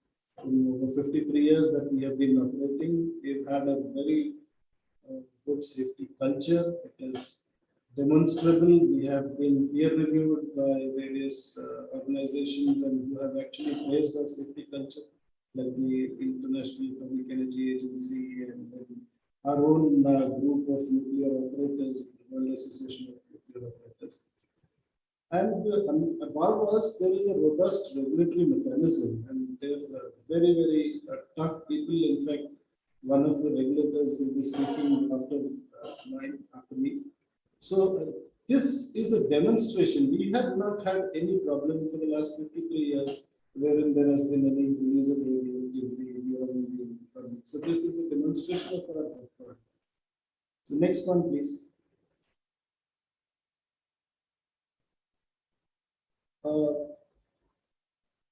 The environment, when as regards the radiation is concerned, you know that people will have a feeling that the radiation gets everywhere because you can't see it, because through the water, so through the air, it spreads through soil, it gets into crops and so on.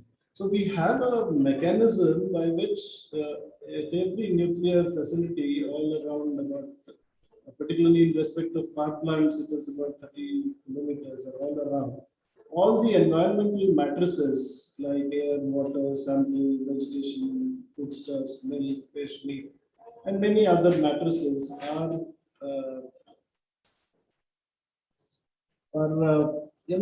picked up and monitored.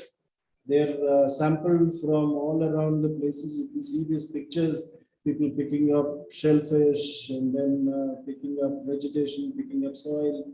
And they test all these and then try to see how much of the radiation is there, or the radioactive elements are there in that, so that you can see what would be the kind of dose that these would get, if at all they would have. And this monitoring is continuous. It is very, very extensive all around the plants. And from these results, the derived the dose.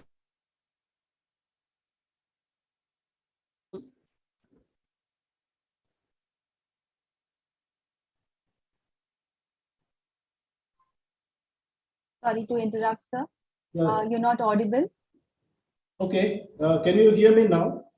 Yes, sir. We can hear you. Okay. So, as I was saying, that the monitoring of all the environmental matrices is the values of radioactivity detected, or if any, is uh, used to derive at what is called as a dose. This is a technical term, so you can see at all our sites, over the last 5 years, this is from our regulators annual report. The limit that has been set is 1,000 microsievert so per year, and nowhere you can see that it is more than 30. So that's less than, that's about 3 to 4% is of the limit that has been set, is what is everywhere. That is why people all who are living around the nuclear power plants are fine. People can visit there and see that there is absolutely no dose of radiation in the environment, because all the environmental matrices are monitored, and these dose limits, these doses arrived at based on that. Next slide, please.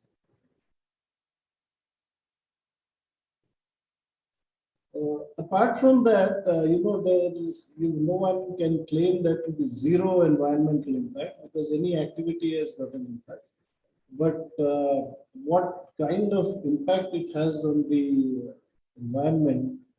For this, the Ministry has got of Environment and Forest has got a process of environmental clearance, which requires that a comprehensive environmental impact assessment be done. So this is done even before the project work starts, because this is a prerequisite. There is a public hearing, the people's opinions are taken on the environmental impact of assessment report of the project, and only after the environmental clearance is given by the Ministry of Environment and Forests is the project taken up. And there is also an environmental management plan put in place, so that it is involving the various agencies to ensure that the environment around the site is managed in the best possible manner. Next slide, please.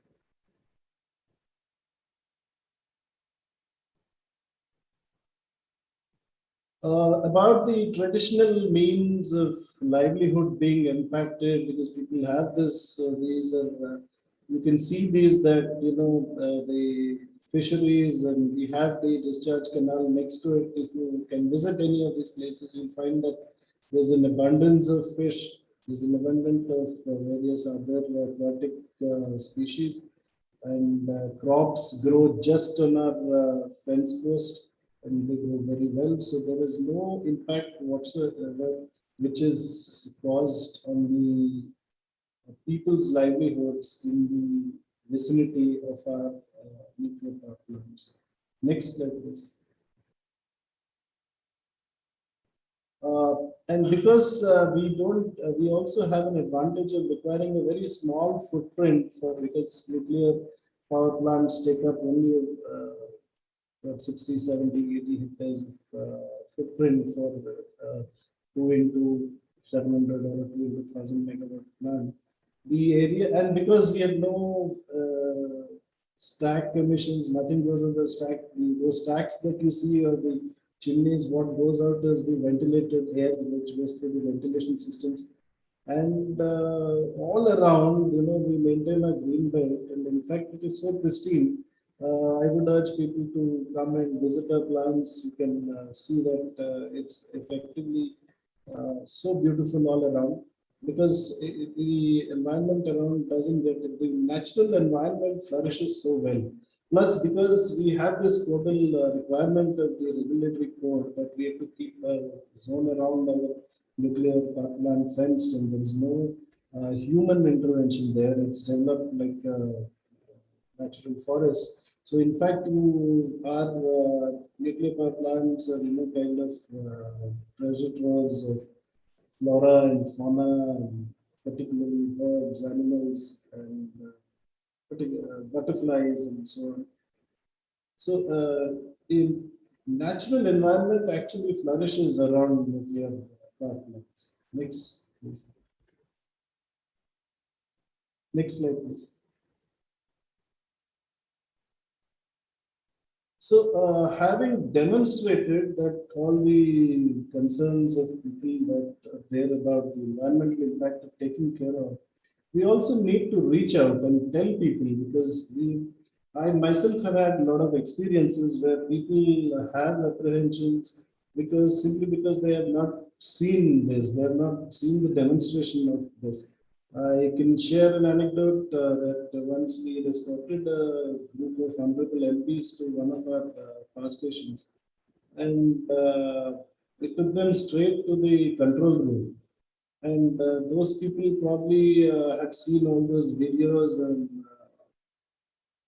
of nuclear accidents and all. And after that, when we sat down for a meeting, the first question they asked is that, look, we thought that we have to come in some kind of a gas mask and shielded there and things like that. And we took us straight to the control room of the plant. And across the table, some of our senior officers were sitting. One of the honorable MPs asked them whether how long he was working in the plant. And when he said for 30 years, they said that, but you're fitter than I am. So, and they were totally convinced, because unless we reach out to the various kinds of people, people will definitely believe what is out there in the media. Not all is, I would say that everything that is there is sensationalizing it, but definitely not everything that is the fact is stated everywhere.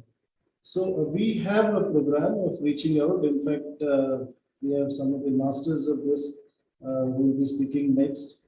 And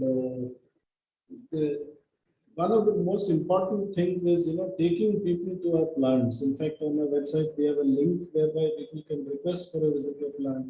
And based on mutual convenience, we do arrange that. Because last 2-3 years, there was some, because of COVID, we couldn't arrange, but now recently we have started, and these are the people who have come from Kudankulam, around Kudankulam to see Tarapur. So this photograph is very, in fact, from the last week itself. So this, next slide, please.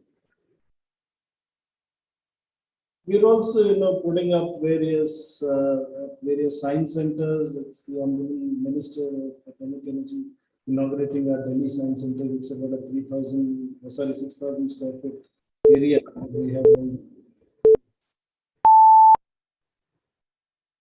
next slide, please. And we also have programs to go and reach out by, we have exhibition on wheels program right now. I mean, some of these have not been reactivated yet after the COVID, but then, we had exhibitions built in a bus which we would take to every village and show them. The next slide, please. Apart from that, because we also do a lot of environmental conservation, so we have programs at our plants, because already our plants are treasure troves of rich soil, flora and fauna. We organize, we have created environments conducive for conservation, and also documented all of them. So we have published a series of profitable books in this regard. And we have been trying to reach out to various audiences in the areas of environmental conservation. We are tied up with the Wildlife Institute of India, who are helping us in further developing and enhancing our conservation efforts. Next slide, please. Thank you. Thank you so much, sir, for your valuable insights and address on environmental concerns about nuclear power. George Bush rightly quoted, "We ought to be using nuclear power. It's a renewable source of energy." On this note, sir, please accept our token of appreciation in a form of this small memento.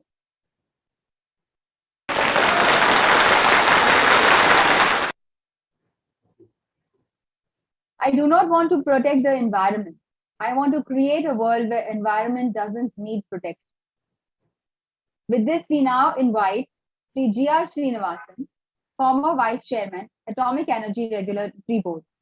Srinivasan, sir, is to address us on nuclear power, as it is a destroyer or a protector. Mr. Srinivasan is BE Mechanical Engineer by qualification. Mr. Srinivasan's experience in nuclear industry is for over 5 decades, which includes awareness of latest national and international developments in the technological, commercial, planning, and other areas, both of Indian and global nuclear industry. Mr. Srinivasan has a clear vision of future developments in India and global nuclear activities. Please put your hands together to welcome Sri G.R. Srinivasan ji.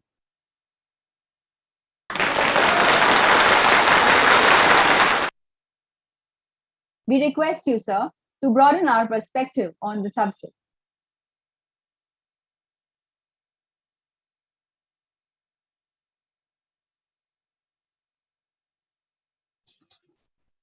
Yeah, thank you, and good afternoon to all the people. This is, in fact, my second visit, if I say, to Paryavartan. I'm very happy to be there. I'm a cricket player and a bowler that too. I would like to achieve the hat-trick and be there next year also if I am given the opportunity. My talk is... It will be our pleasure, sir. Yeah. My talk is a little bit of a, I should say, a risky title, Destroyer or Protector. In fact, the theme of this meeting is prosperity from Jal, Tal, Vayu, Jeevan, Haryali. In fact, this is what has been spelled out by United Nations. The next slide, please. UN has come out with ambitious plans to improve the global prosperity by 2030 and come up through 17 sustainable development goals. These areas include poverty, hunger, health and well-being, quality education, clean water, sanitation, decent work, economic growth, life, land, peace, justice. A very ambitious list. In fact, this development in these areas require a lot of inputs. It also says it should be done in a sustainable development manner. Sustainability has two words, sustainable and development. It's a very balanced approach.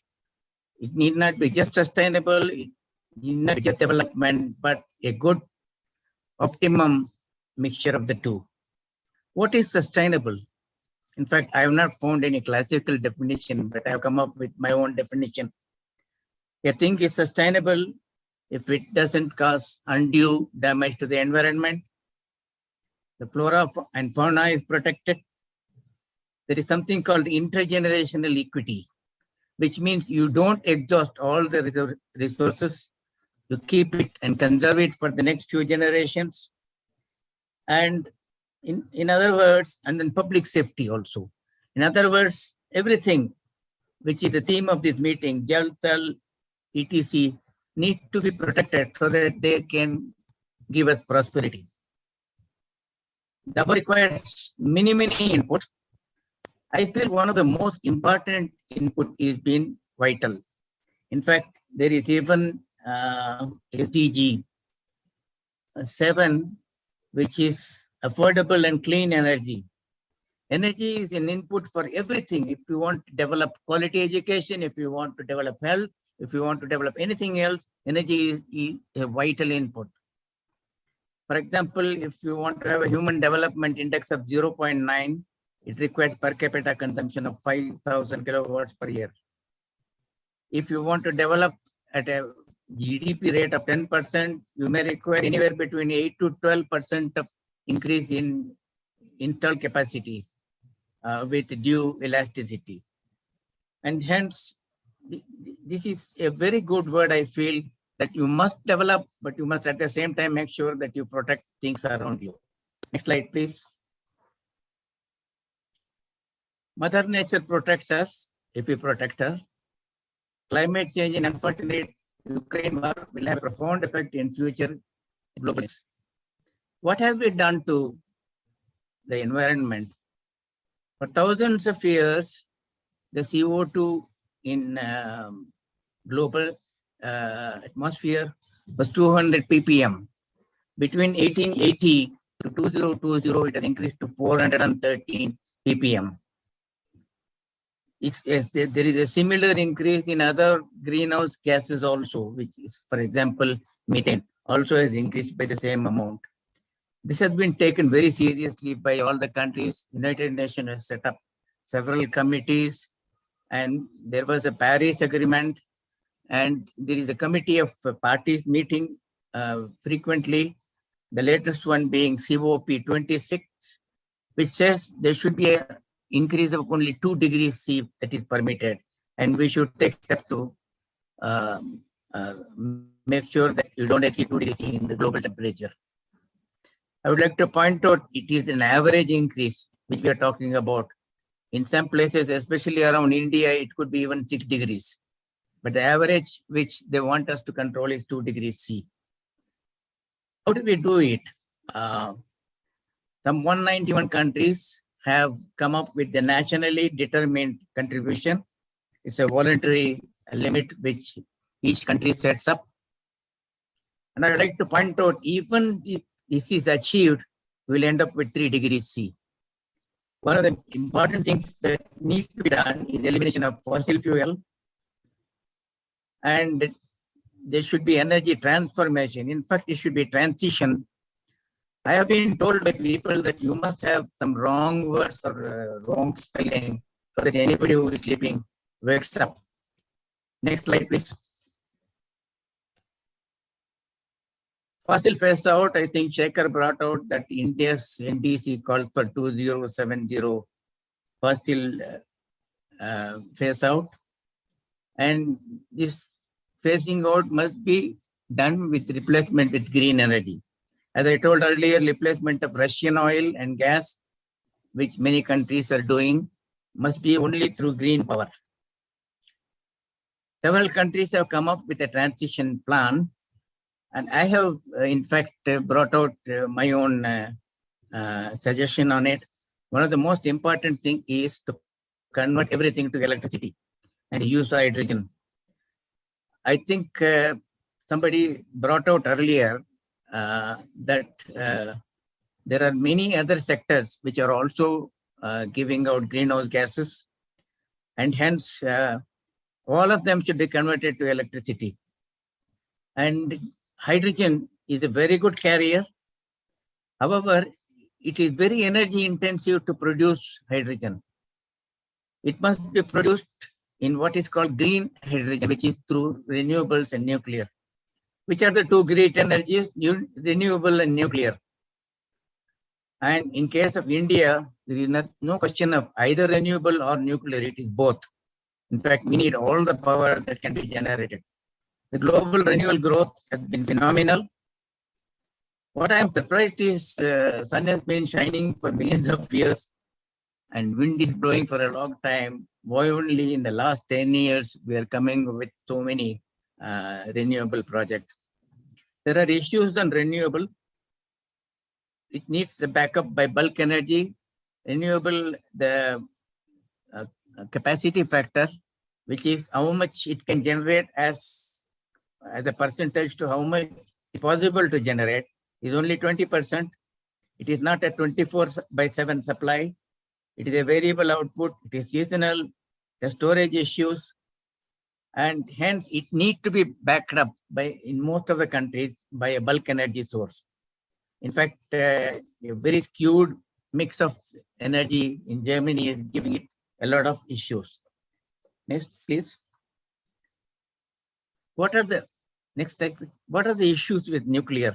Let me bring it out in a frank manner. It was born with a bomb. There is a proliferation problem. People can cause sabotage in a nuclear power plant. They can steal a radiation source and have a nuisance value. In fact, these calls for a very good nuclear security, which is all the more important after 9/11 incident. Radiation, accidents. In the 19,000 reactor years, there have been 3 accidents, and cross-boundary impact.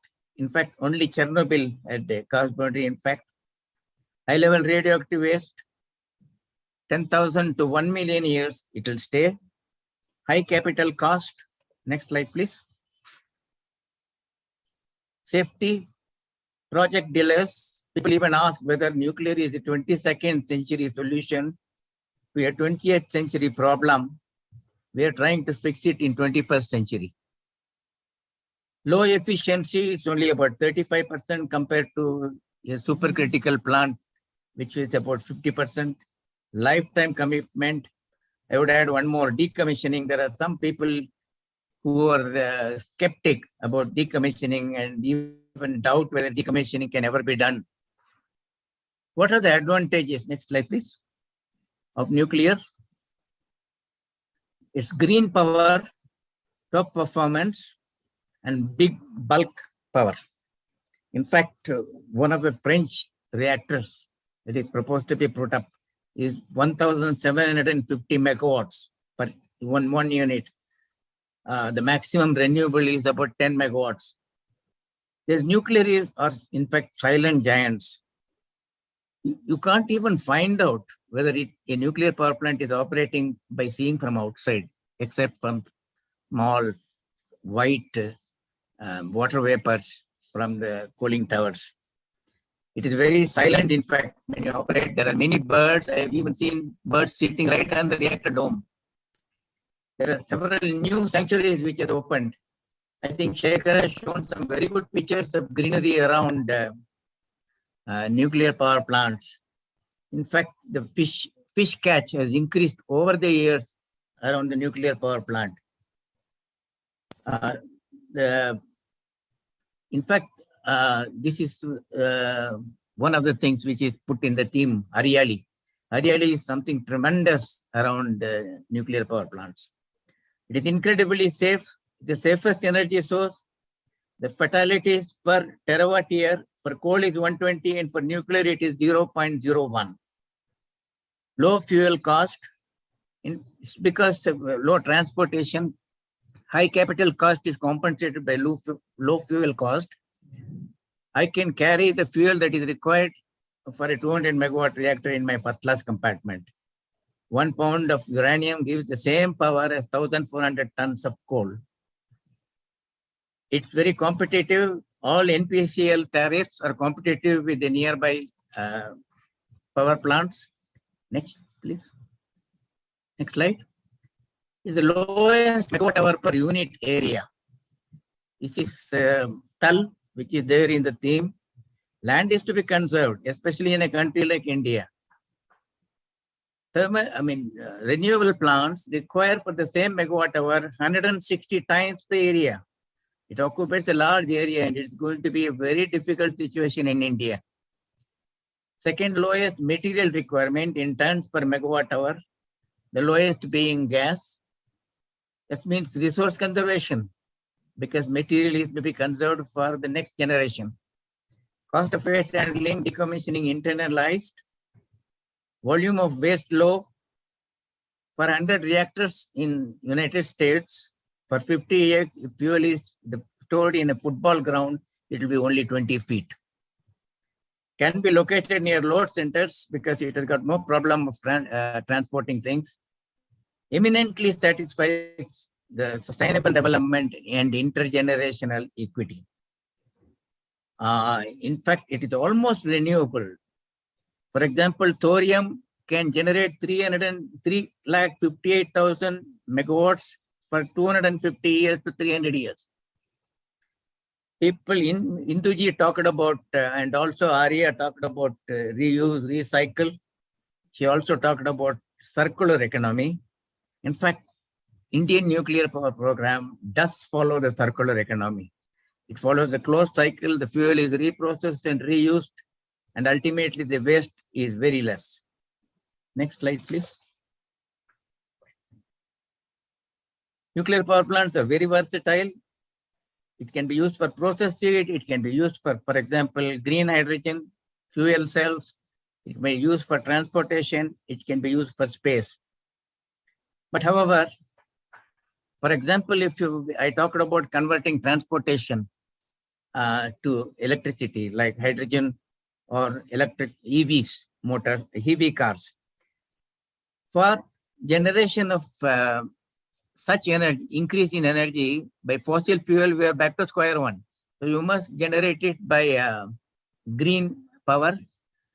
For transportation alone, the increase in the megawatt capacity in India will be greater than the installed capacity of 180 countries. This is the kind of increase in energy that will be required if you want to convert it into electricity.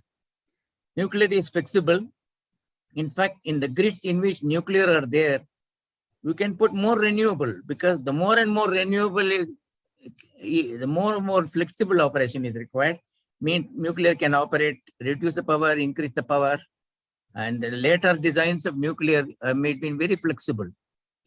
It's great stabilizer. It is the quality of supply is fantastic, and I in fact traveled once from Delhi to Kota, and I saw lights only in Udaipur on a big northern blackout, and Udaipur was being supplied by Rajasthan plant. It's very reliable. In fact, coming to performance, one of the plants in Kaiga has operated for 962 days continuously, and it broken the then world record. There are 35 times Indian nuclear power plants are operated for more than 1 year. So this is the kind of reliability which is going to be very useful to the grid. Next, please. Next. Okay, I want to come back to issues with nuclear and see what we are doing against these issues. It's born with a bomb, proliferation, and nuclear security.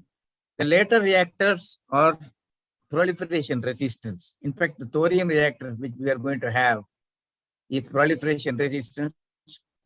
Radiation, I would like to tell that there is more than 15 million atoms of phosphorus 10 disintegrating in our own body every hour. Nuclear radiation is something is part of our life. However, it needs to be controlled.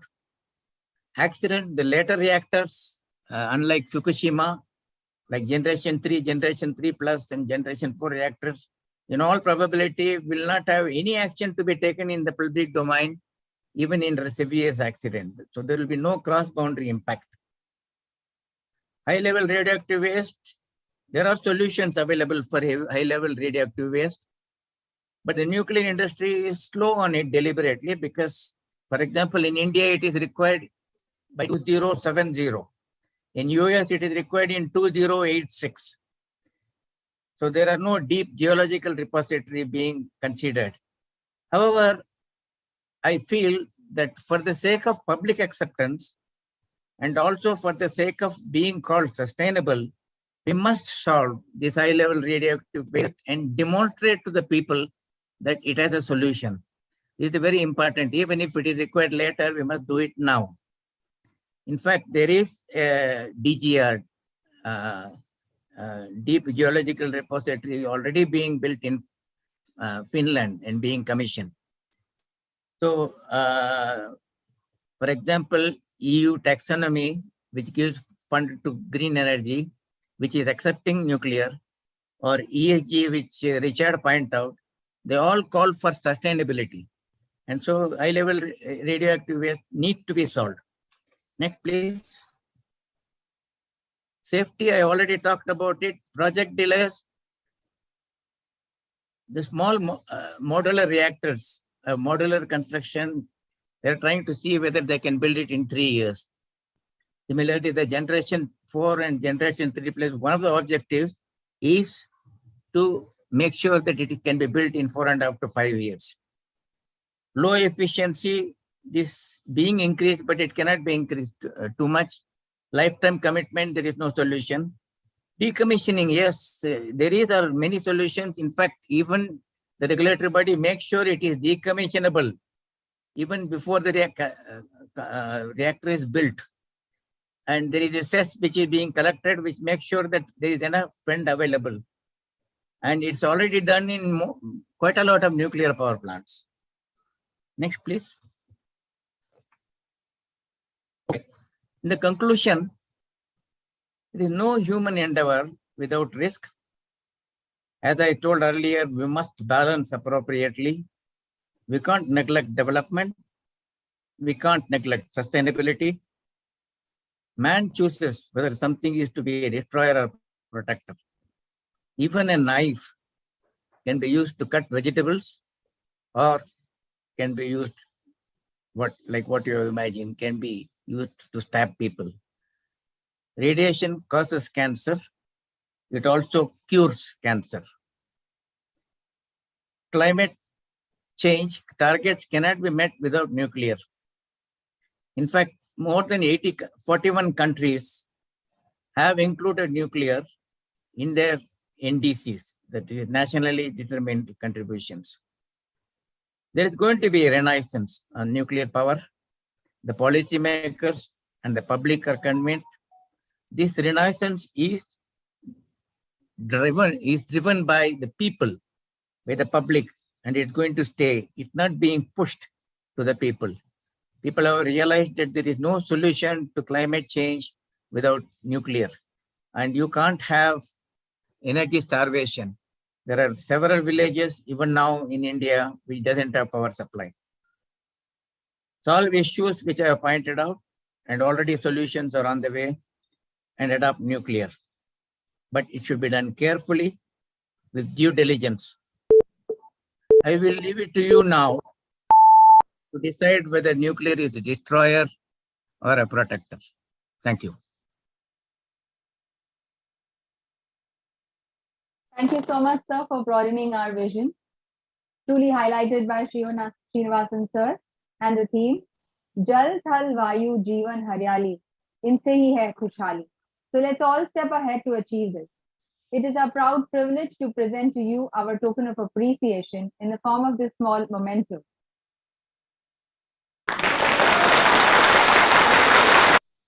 Thank you. Thank you, sir.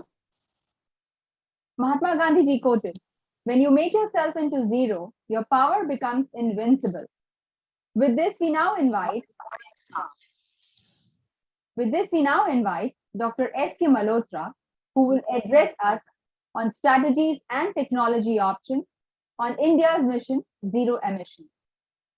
Dr. S.K. Malhotra, Secretary at India Nuclear Society and an editor of Nari newsletter, is a postgraduate in chemistry. Dr. Malhotra was superannuated from Department of Atomic Energy in 2015 after serving for about 4 decades. Dr. Malhotra is an expert with International Atomic Energy and Agency for assessing and advising them on their public information program, and has delivered more than 500 invited lectures on various scientific topics. Please put your hands together to welcome Dr. S.K. Malhotra.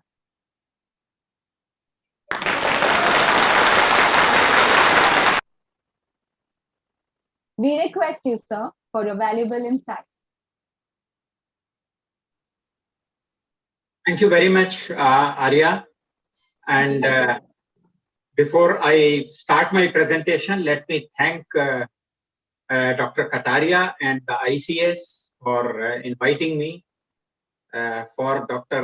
Srinivasan, he is looking for a hat-trick next year. For me, it is my inception this year, so probably my first ball this year. Future, what happens, we will see. So today, friends, I think all of you, the entire audience must be listening right from 6 months. You must have been hearing about COP26, and a lot of international political declarations and debates were going on. And finally, our India's mission, the delegation which went there under the leadership of our Prime Minister, Shri Narendra Modi, they declared that by 2070, India would attain net zero emission. Though many of the advanced countries have promised that they will do it by 2050, but enormous population of India, and because of which the overall carbon emission is very high of the country, though per capita is very less. So it's an enormous task. So we have asked for 20 additional years, and we will be doing it by 2070. So how exactly we will attain this? I have based on a discussion paper which recently appeared in Current Science by my senior colleague, Dr. Grover, who is an emeritus professor in Homi Bhabha National Institute, University of Department of Atomic Energy. So I am borrowing all the data from him, and today's discussions are based basically on that publication. So we move to the next slide. So see, in 3 days, we will be having the World Environment Day. And only on that word, like, you know, nowadays there is a fashion. On Mother's Day, you flood all the WhatsApp messages with all the love for mothers, as if for other 364 days you are not supposed to look after or even remember your mother. Only on one day, the Mother's Day, you will remember your mother. So similarly, on the Environment Day, people will come out with what picture I am showing here. You must be seeing that poster saying that save the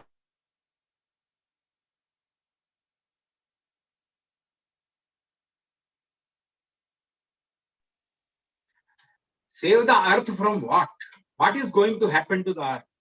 Actually, earth is going to remain as a planet of sun. There is no life on Venus, there is no life on Mars, probably, but those planets are existing, so earth will always exist. The big question is whether there will be life on earth or not. So whether there will be environment suitable for human life, whether there will be ecosystem suitable for life, that is what we should be worried about, not about Mother Earth.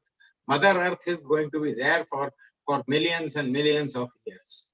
So I think what we need to do is to save our environment and our ecosystem so that our future generations can also enjoy a life similar to or better than what we are enjoying today. And this is all about the sustainability or sustainable development.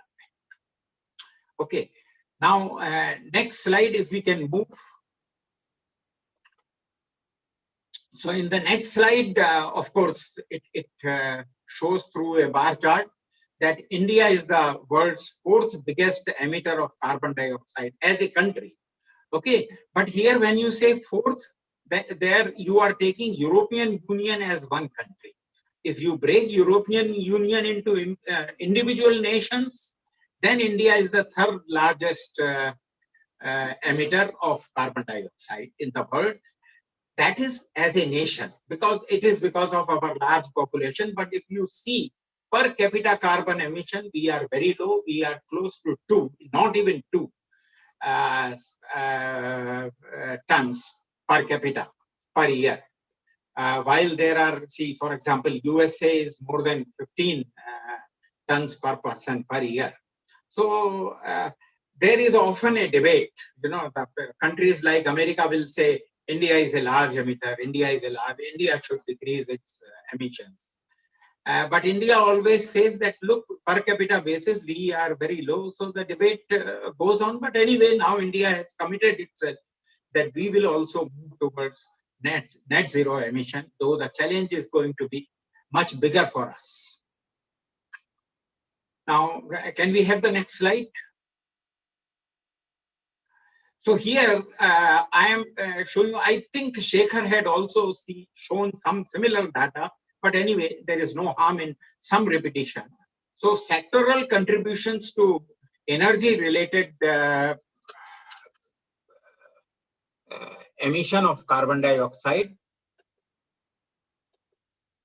So here, if you see, electricity sector is the biggest emitter, which accounts for about 45 to 46% of carbon emission. Then industries are the next big sector, in which in the industries, total about 30% carbon dioxide emission is due to the industries, and the main big industries are steel and cement. Okay, and then transport is the next one with about 13 to 14% carbon emission coming from this sector, and then There is agriculture at about 4%, and buildings, both residential and office complexes, service buildings, they account for about 6.5%. So this is the sectorial distribution of our carbon emission. Let us quickly move to the next slide, please. In the next slide, I have tried to show that at COP26, Prime Minister Modi, besides saying that India will achieve the target of net zero emission by 2070, that is actually our commitment number 5. Total 5 commitments have been made there. The first commitment is that by 2030, India will increase its non-fossil capacity to about 500 gigawatt. Presently, it is somewhere between 150 to 175 gigawatt. Then second commitment is that by 2030, India will fulfill 50% of its energy requirement with renewable energy.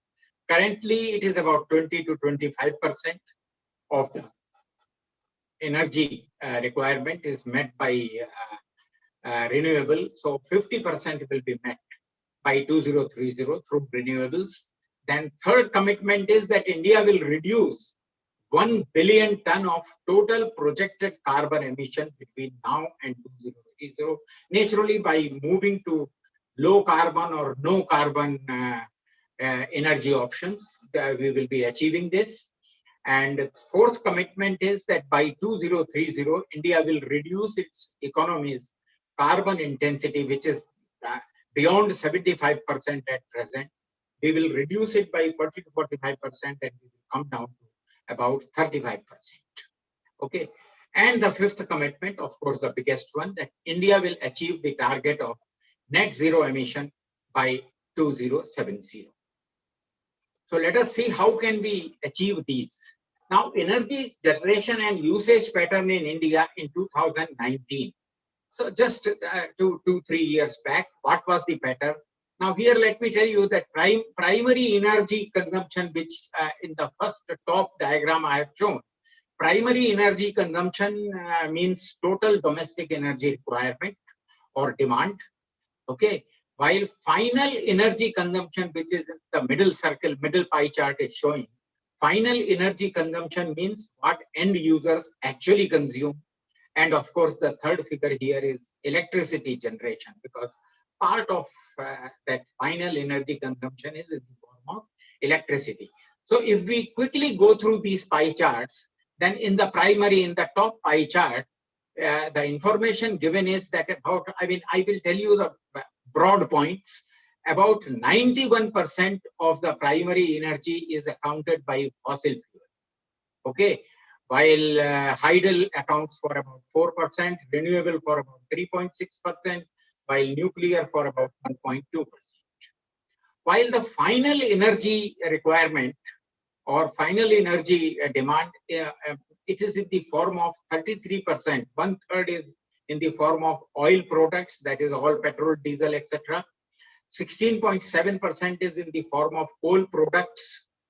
5.6% is as natural gas. 27.3% is biofuels and waste.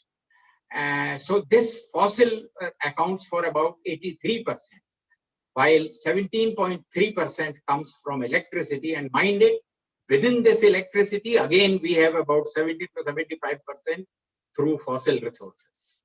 Okay. Now, third pie diagram is about electricity. So whatever electricity we have been generating, so 2019 scenario is that 76% of the electricity is coming from fossil fuel, 12% from hydro, 3% from nuclear, and 9% from renewables. So this is the scenario of 2019. From this scenario, naturally, as you can see, it is carbon emission heavy. So it is with heavy, where you account more than 90% of your primary energy is coming through fossil fuel. Naturally, you are going to be a major emitter. So can we have the next slide? So for India, shifting from fossil fuels to low carbon technologies is going to be important for the following reasons. Number one, it is going to be, no, you were supposed to give me the next slide, please. So for India, shifting from fossil fuel to low carbon technologies is going to be important for following 4 reasons. Number one, most important, no, the previous slide, I think there is some mix up. Just the previous slide. No, there is a slide in between. Is there no slide in between? Yes. Yeah. The previous one. Yes. Yes. Freeze it here. Yeah. So first is the climate change mitigation efforts. Second is reduced dependence on imported fossil fuels, especially oil sector. Then lower energy import bills. Naturally, when we import most of our petroleum products, the import bill is too heavy, and attainment of long-term energy security. So these are the 4 goals because of which we must shift from fossil fuels to low carbon technologies, and it is going to be very important for the Indian economy. Next slide, please.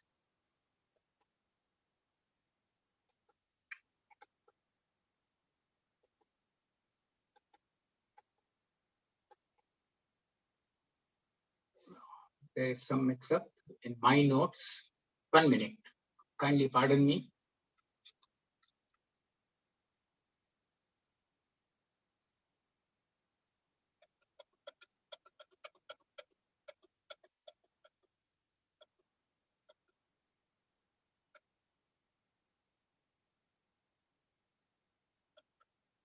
Yes.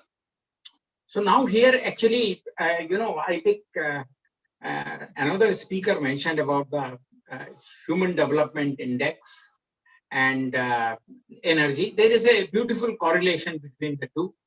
And so here I have given 3 figures. I will not go too much into detail, but only thing is, presently India has a Human Development Index of about 0.645, 0.647, somewhere in between 0.645. So around less than 0.65. Okay. But there are many countries, I think more than 24 countries in the world who have HDI equal to or more than 0.9. So they are highly developed countries. Often we call them the first world. These are the third world countries. So no country has ever achieved HDI 0.9 with less than 146 gigajoules per capita per year of primary energy consumption. India is at a meager 31.2. So look, if we are imagining that we will reach 0.9 index, we have to move from 31.2 to 146 gigajoules. Then if we come to final energy consumption, it has to be 75 gigajoules per capita per year. We presently are at 19.3. And electricity consumption per capita will also have to increase similarly. All the 3 diagrams are shown here. So India has this twin challenge, okay? While increasing our energy consumption so as to achieve a HDI of 0.9, we have to do so. So we have to increase our energy consumption multifold, but we have to achieve net zero emission also. So the advanced countries, the first world countries have done it in 2 steps. They have first increased their energy consumption, and now they are trying to decrease the emissions. We have to do these 2 simultaneously, both the steps. We have to increase our energy consumption multifold, and we have to move towards net zero emission. Can I have the next slide, please? Now, if we look at the last 10 years, that is particularly 2010 to 2019, how has India's energy consumption and HDI moved? So you see a linear graph in case of India, both in the case of final energy consumption and also in electricity consumption. You see a linear graph. Now you compare with a country like Turkey, there the graph is flattening. Now the reason is that Turkey is already moving close to 0.9 index while we are still From 2010, we were about 0.58, and now we have reached about 0.65. So the graph in this portion is linear. So here there is a perfect linear relationship between per capita electricity consumption or per capita final energy consumption and the HDI. Finally, when we also move close to 0.9, there will be flattening of the curve. Next slide, please. Now here, actually, having discussed all this, now I come to the crux of this, my presentation, which is for India, population growth is expected to peak in about 2048 when it will become 1.5 billion. GDP growth is one of the necessary conditions for improving HDI. Energy consumption will also rise substantially for reaching to HDI of 0.9. So thus, the most important consideration for India will be to shift to low carbon intensity energy forms, adopt carbon abatement technologies, and implement energy conservation and efficiency improvement measures to support its economic activities. These considerations enable the authors of this whole data to develop various scenarios for energy planning and forecasting in the country. These scenarios I am going to discuss in next 3-4 minutes. There are total 8 scenarios, out of which S0, S1, S2. They are the traditional scenarios. S0 is the existing scenario. So you do no change. You continue to use that much energy per capita. The scenario S1 represents high energy consumption, that we increase our per capita energy consumption, but our energy mix remains the same. That means we continue to produce 80%, more than 80% of our electricity, or close to 90% of our primary energy through fossil fuel. And scenario S2 assumes significant energy efficiency improvements. So energy efficiency is improved, but an energy mix still continues to be the conventional. Now, scenario S3 to S7, these 5 scenarios are the various scenarios where we move towards low carbon electricity, we move towards carbon capture and reuse technologies, we move towards energy efficiency, we move towards forestry, low carbon footprints, and the assumptions involved in creating these high development net zero scenarios, they are mentioned in the next slide. What exactly are these 8 scenarios? Next slide, please.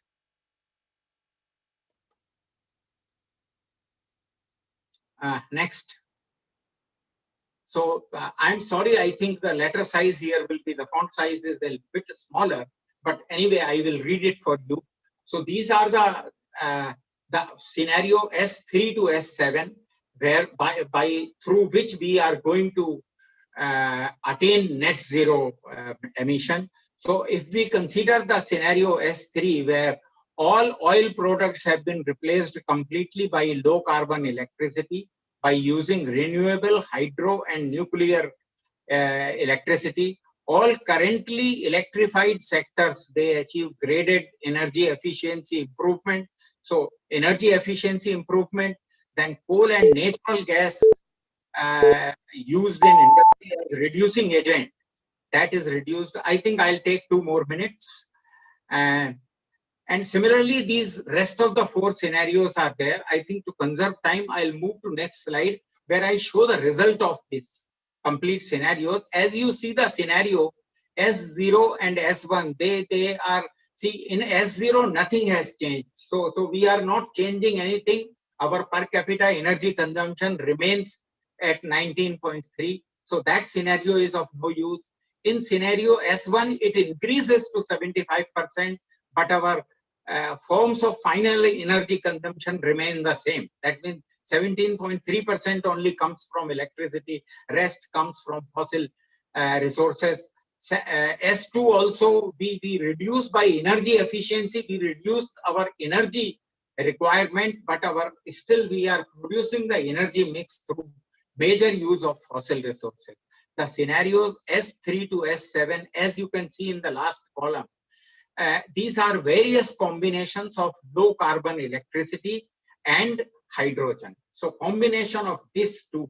So this is how we will be moving towards net zero emission by about 2/3, 60% to 2/3 of energy coming from low carbon electricity and about 40% to 1/3 coming from hydrogen. Okay. Now, next slide, please. Now, from these, the discussion so far, the estimates for total final energy requirement in India in 2070 are going to be on per capita basis. They are going to be 41.2 to 48.6 as compared to 19. And this, if you convert into kilowatt hour per capita, then it is going to be 11,454 to 13,500. And you multiply by the population 1.5 billion in 2070. So you get a total figure that annually we will have to produce more than 17,000 terawatt hours per year. And you can add about 10% for transmission losses and distribution of both electricity and hydrogen to that. So enormous amount of electricity and hydrogen will have to be produced. Now we move to the next slide. No, I think you did not move to the next slide. Yeah, this is the slide I was discussing, that you will need about, finally, for accounting for transmission losses also.